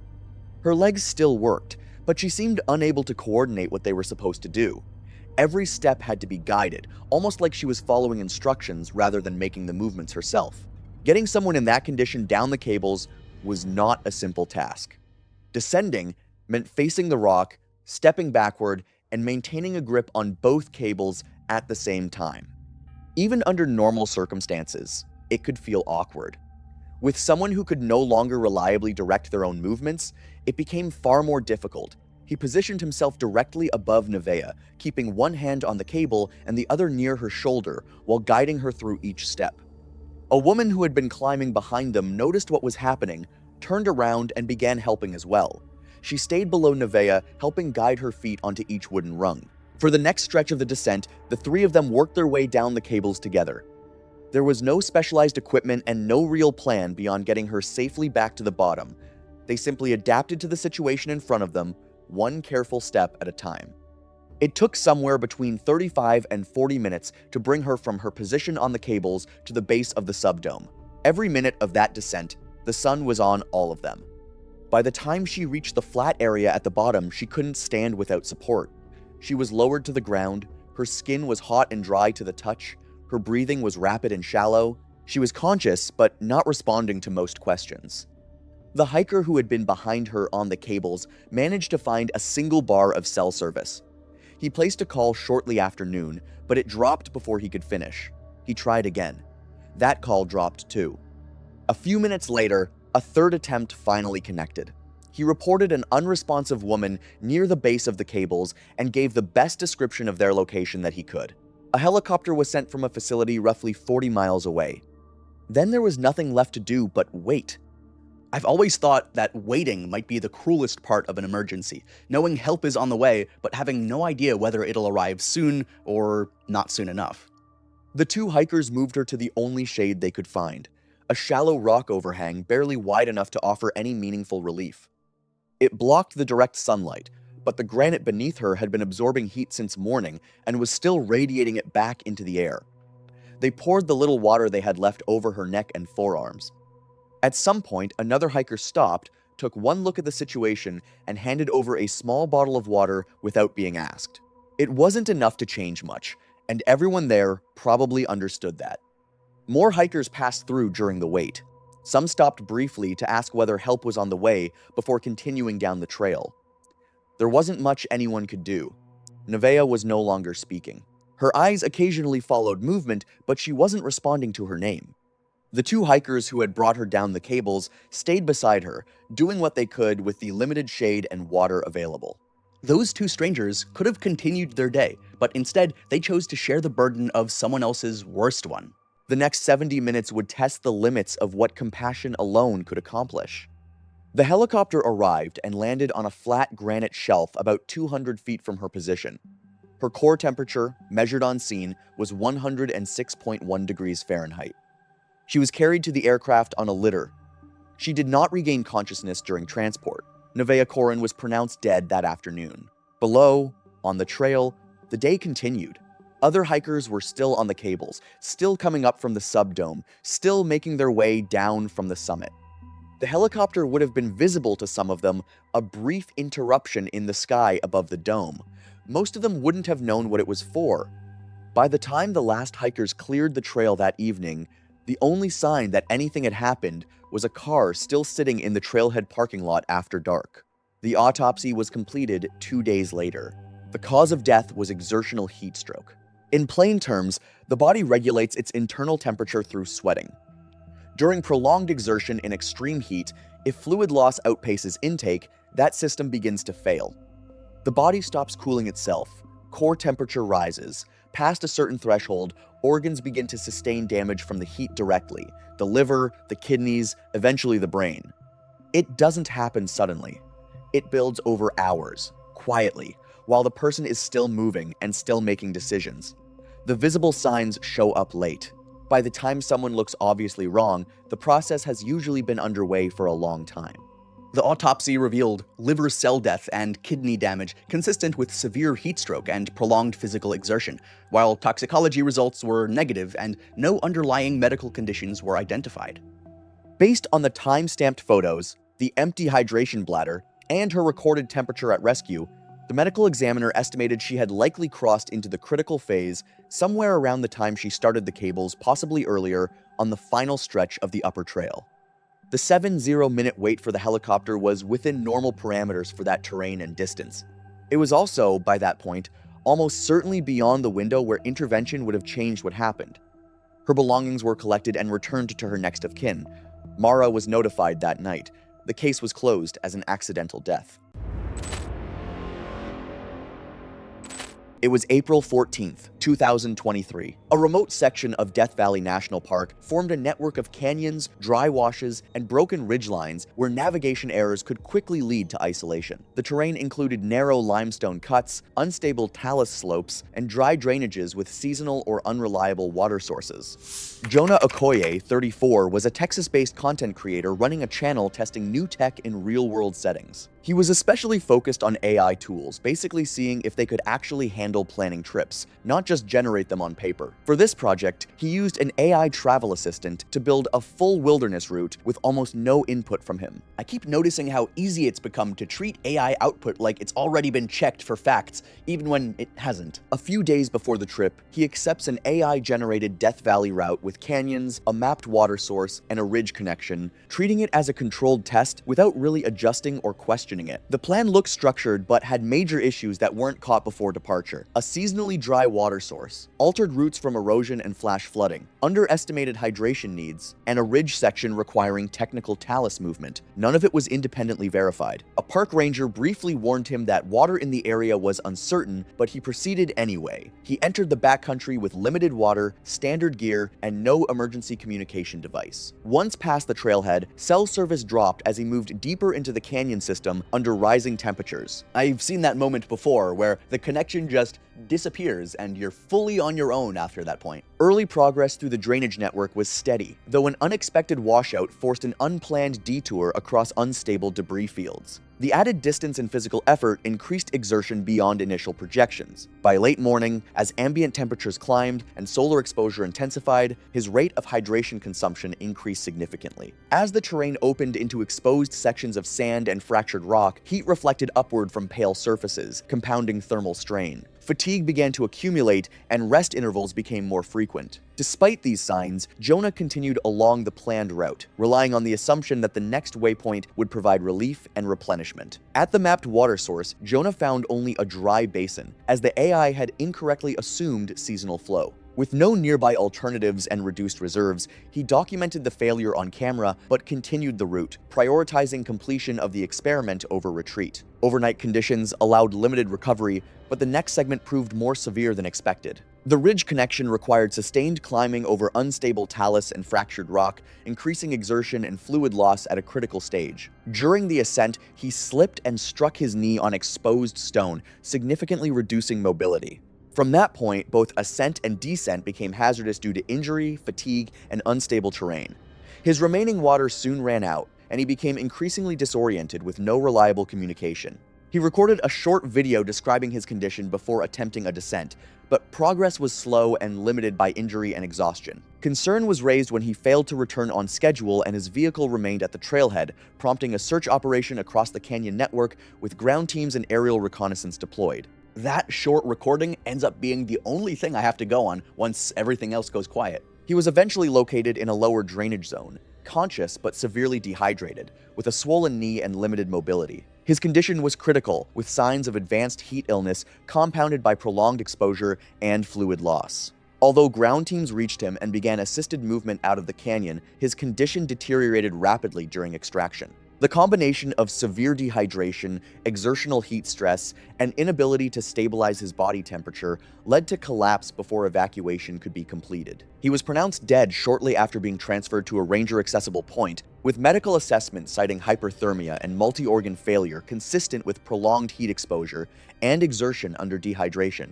The incident was later classified as a high-risk backcountry fatality, driven by reliance on unverified algorithmic route planning, compounded by inaccurate environmental assumptions, insufficient emergency preparedness, and delayed effective response once incapacitation occurred. Officials emphasized that digital navigation tools cannot replace field verification in remote desert environments where conditions can shift rapidly.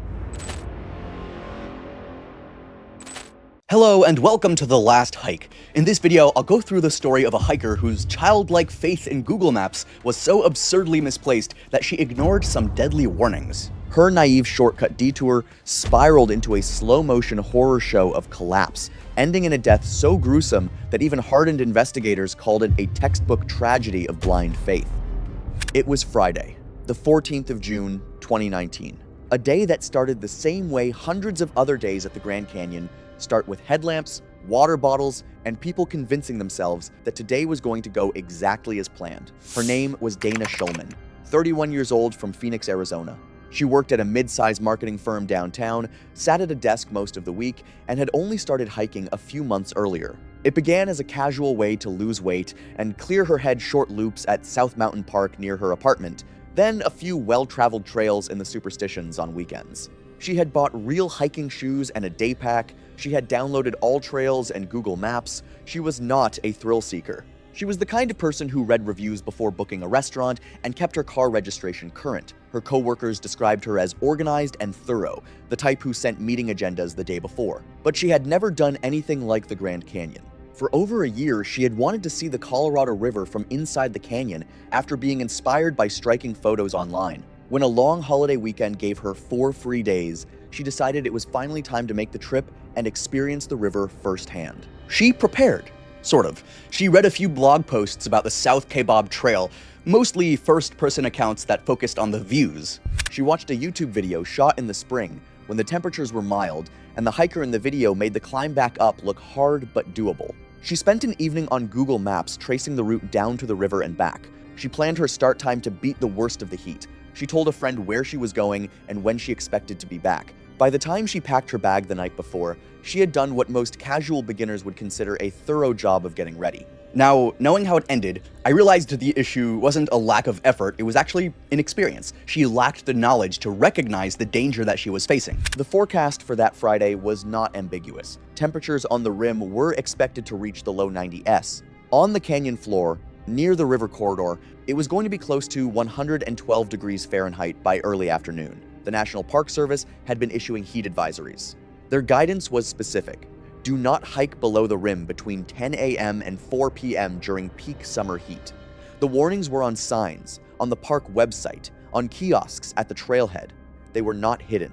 Dana knew it was going to be hot. Her calculation was that she would start before sunrise, reach the river quickly, take photos, and return to the rim before the temperature peaked. She believed she was physically capable of, that she was young and reasonably fit, but she had no real understanding of how elevation gain affects the body. She had never hiked more than 6 miles in a day. She had never climbed more than 1,500 feet in a single stretch. South Kaibab would demand nearly 5,000 feet of ascent on the way out. She assumed there would be shade in the lower canyon. She assumed there would be water access along the way. Both of those assumptions were wrong, and in my view, they became 2 of the most consequential mistakes she made that day. She arrived at the South Kaibab trailhead before sunrise around 4:45 a.m.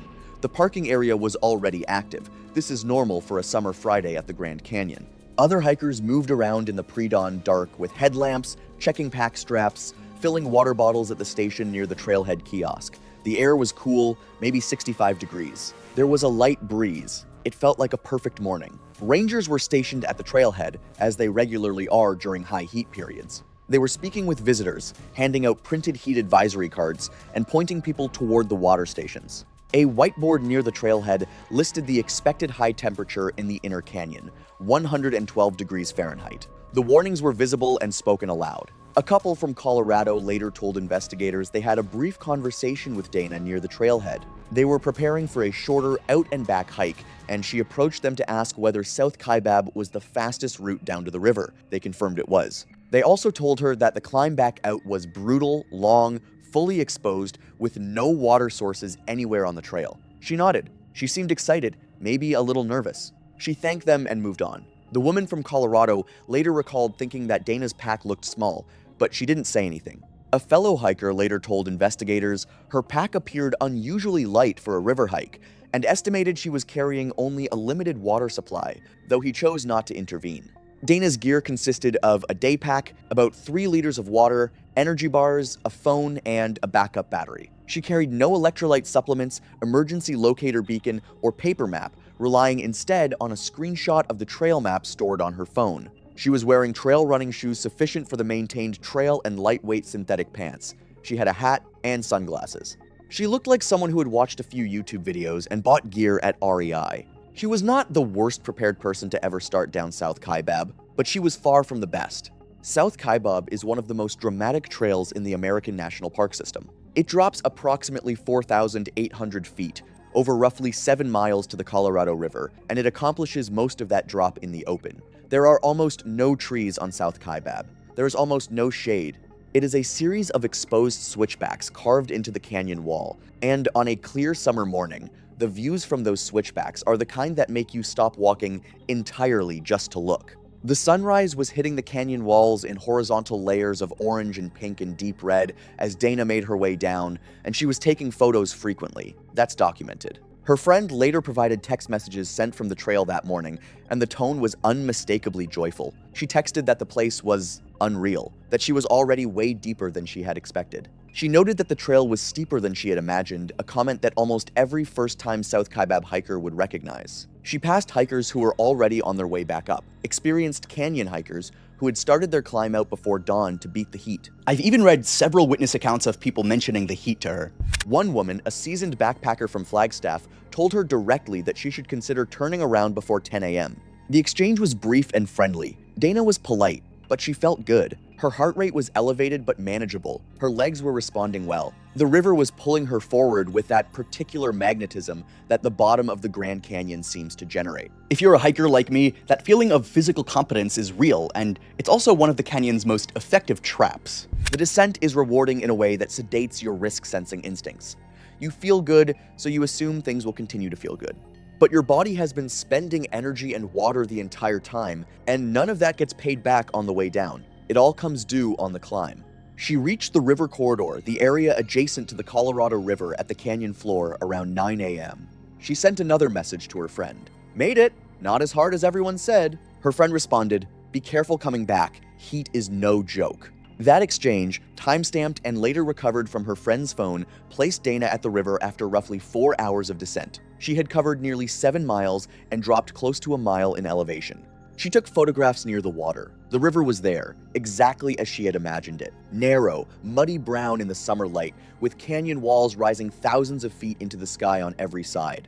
She still had about 2 liters of water left she had drunk, only 1 liter on the descent. That was her first serious mistake. In dry heat, you should be drinking constantly, not waiting for thirst. By the time you feel thirsty, you're already behind.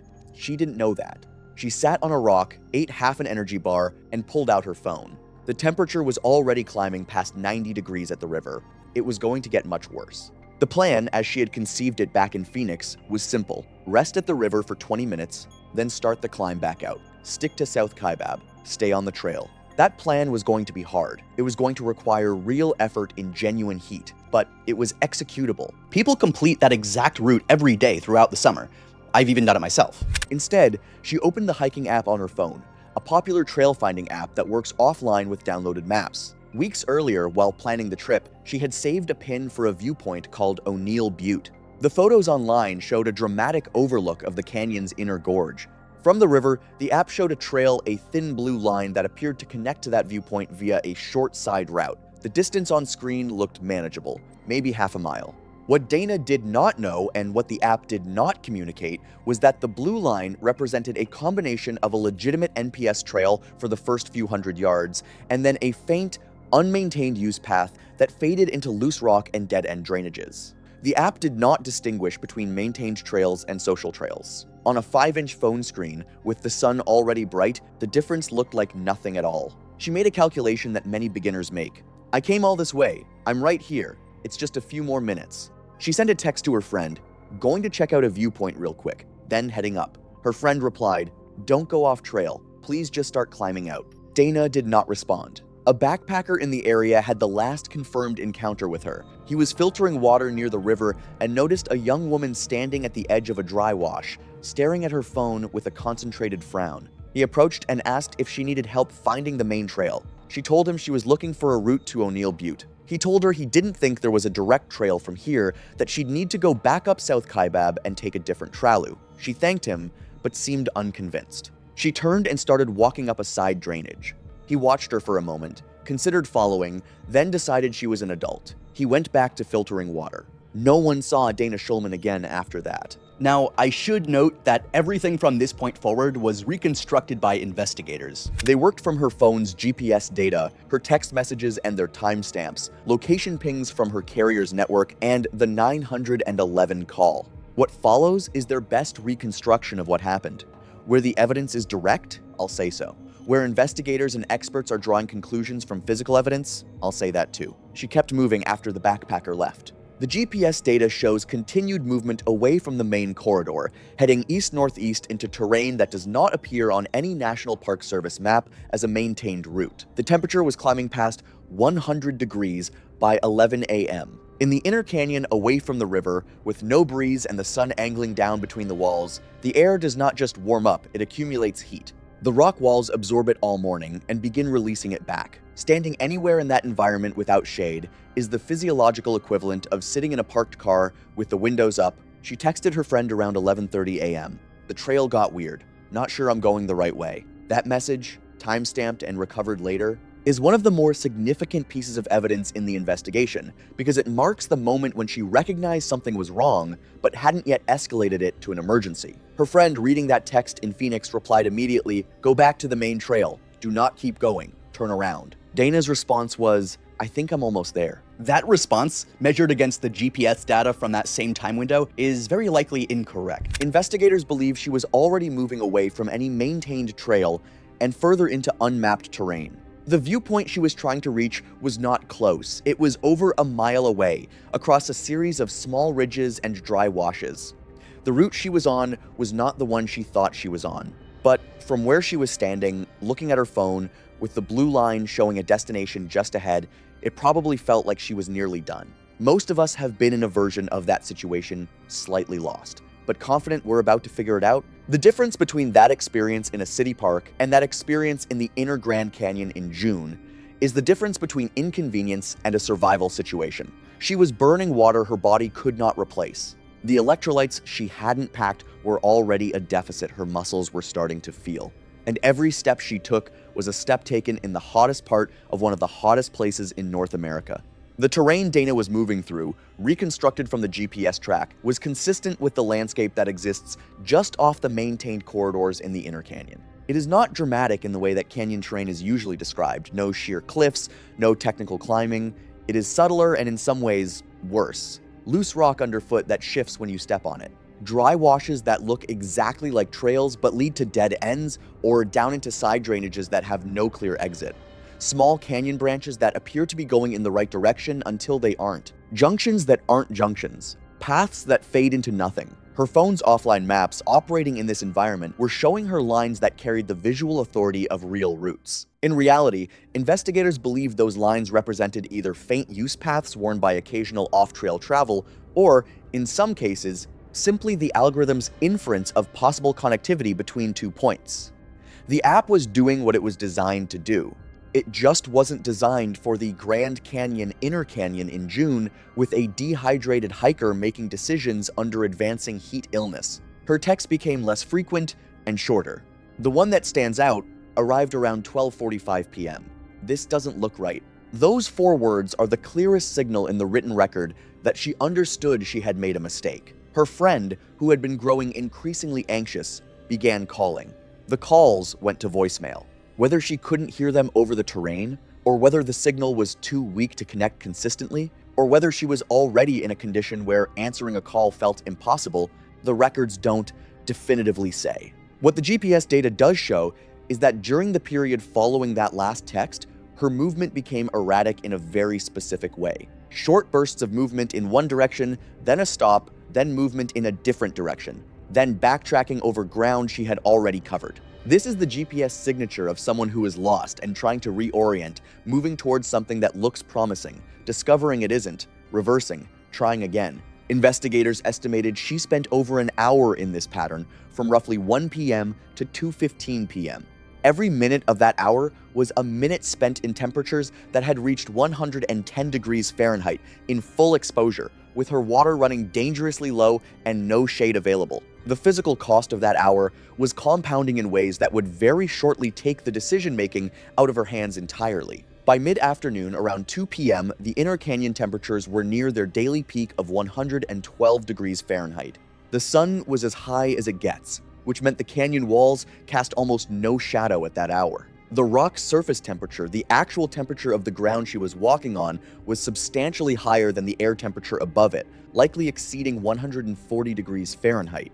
Dana had been on her feet and moving for nearly 10 hours. Heat illness doesn't announce itself clearly. It builds in stages, and the cruelest part of how it works is that by the time it begins affecting your judgment, you are no longer reliably able to recognize that your judgment is affected. Medical experts who consulted on the investigation described the likely progression in detail, and it's important because it explains what the phone data shows during this period. In the early stages, the body does everything right, sweating heavily to cool itself, increasing heart rate to circulate blood, directing resources to the muscles. To me, that's the dangerous part. These symptoms feel like normal hard exercise fatigue, the kind most active people would simply push through. Then comes the transition into heat exhaustion, muscle cramping as electrolytes are depleted, a headache that builds behind the eyes, dizziness when standing, a growing sense of mental fog. These are warning signs. They are also easy to misread as ordinary fatigue when you believe you are almost to safety. The stage beyond that heat stroke is where the brain itself is affected. The internal temperature regulation system begins to fail. Core body temperature rises past 104 degrees Fahrenheit, and the brain cannot function normally. Confusion sets in, not as a vague sense of being off, but as a measurable deterioration in the ability to reason, make decisions, and assess situations accurately. People in this stage often believe they are fine. They often believe they are close to help. They often believe that they're close to help. They often keep moving when the only correct action is to stop. Dana's phone logs from this period show repeated opening of the map application dozens of times in quick succession, as if she was looking at the screen, not understanding what she was seeing, closing it and opening it again. The GPS pings show frequent stops. The movement patterns are consistent with someone struggling to process visual information. She sent one last text to her friend around 2:20 p.m. It said, "Tired, no shade." Her friend's response was immediate and urgent, telling her to sit down and that she would call 911. Dana did not reply. Her friend called Park Dispatch within 2 minutes. Based on the GPS position at that time and the topography of the area, investigators believe her assessment of no shade was accurate. In the terrain she was in, at that time of day, there was likely no meaningful shade available within any reasonable distance. The canyon walls were too low and too far away to cast shadows at that hour. She kept moving slowly, erratically. Investigators believe she continued because she was still convinced that safety was just ahead of her, a trail, a ranger, a water source. That belief, in her physiological state at that point, was most likely a product of the confusion that comes with advancing heat illness rather than any clear-eyed assessment of her situation. The canyon looks similar in many directions. Looking at the terrain, I can understand how someone in her condition might believe that the next ridge was the last obstacle standing between her and help. Her water was gone, both 1, 5-liter bottles were empty. She had stopped sweating, a critical sign of severe dehydration and impending heat stroke. The call came in at 2:37 p.m. The dispatcher who took it noted the caller's voice immediately strained, labored, breathing audible and fast in a way that wasn't consistent with normal exertion. There was a quality to the speech that experienced dispatchers recognize, words that came out slightly slower than they should have, a flatness that indicated someone operating at the outer edge of their cognitive capacity. The dispatcher moved through the standard questions: name, location, how much water she had left, any landmarks she could see, physical symptoms. Dana answered all of them, but the answers were problematic. Her name came through clearly. Her location did not. She said she could see canyon walls, which was true of every point in the Grand Canyon. She believed the river was somewhere behind her, but based on the GPS data recovered from her phone, that belief was incorrect. She had wandered nearly a mile from the river corridor. When the dispatcher asked which direction she had come from, she said uphill, which was not specific enough to be useful. The dispatcher asked her to open her phone's emergency GPS sharing feature. Dana tried, but the connection was too slow to complete the handshake. The dispatcher attempted to ping her phone from the dispatch center's system, but the canyon walls degraded the signal to the point that the returned coordinates had an error radius of nearly 1,000 feet, the difference between one drainage and the next. The dispatcher made the call quickly. This person was suffering from serious heat illness and did not know her precise location. That combination, in that environment, was a search and rescue situation. The instructions came clearly and directly. Stop moving, find any shade, even partial shade, a shadow from a rock outcropping, anything. Sit down and stay down. Do not use energy trying to hike out. Conserving what her body had left was the only thing she could do that would help the people who were already being mobilized to find her. But get this, the call didn't end there. It continued for nearly 9 minutes. What happened over those 9 minutes was a slow unwinding. Her speech got slower. The pauses between sentences stretched from 2 seconds to 5 seconds to 10 seconds. The dispatcher asked questions and waited longer for answers. At one point, Dana said that she sees a rock, a big rock, and that she was going to sit on it. Then there was a long pause. The call ended at 2:46 p.m. Whether the connection dropped on its own or whether she let the phone fall from her hand, the evidence doesn't say. No further data was received from her device. The final GPS ping placed her in a small side canyon approximately 1.2 miles east of the South Kaibab Trail corridor at an elevation of roughly 2,400 feet. Rangers launched the search within minutes of the 911 call. Now, you might assume that once a search begins, help is on the way. But what you have to remember is that the same brutal heat affecting the missing hiker is also affecting the people trying to find them. Searchers operating in 112-degree heat have their own physiological limits. Helicopter operations in extreme heat are affected by air density, requiring longer takeoff rolls and reducing lift capacity. Ground teams moving through rough canyon terrain in full sun face the same radiant heat environment the missing person is in. Search teams from the rim, river corridor, and air mobilized quickly, using phone pings, witness accounts, GPS data, and terrain analysis to narrow down her likely location. Overnight, helicopters with thermal imaging and ground crews continued searching, and at 5:42 a.m. on June 15, searchers found her empty backpack in a dry wash and located her body about 200 feet away beneath a rock overhang. The autopsy confirmed severe heat stroke and dehydration with extreme electrolyte loss, leading to rhabdomyolysis and organ failure. There were no traumatic injuries. The coroner estimated she died between 6 p.m. and 8 p.m., several hours after her 911 call, after exhausting her water supply in the canyon's extreme conditions. I want you to think about that for a moment. Hours alone in the heat, growing weaker, increasingly confused, and knowing that help hadn't arrived. The Grand Canyon was unchanged by what happened to Dana Schulman. The South Kaibab Trail remained open the following morning. The canyon is not a trap. It is a place with real conditions, and those conditions don't bend for anyone. The only thing that changes the outcome is understanding, before you start, exactly what you're walking into, and what you'll need to walk back out.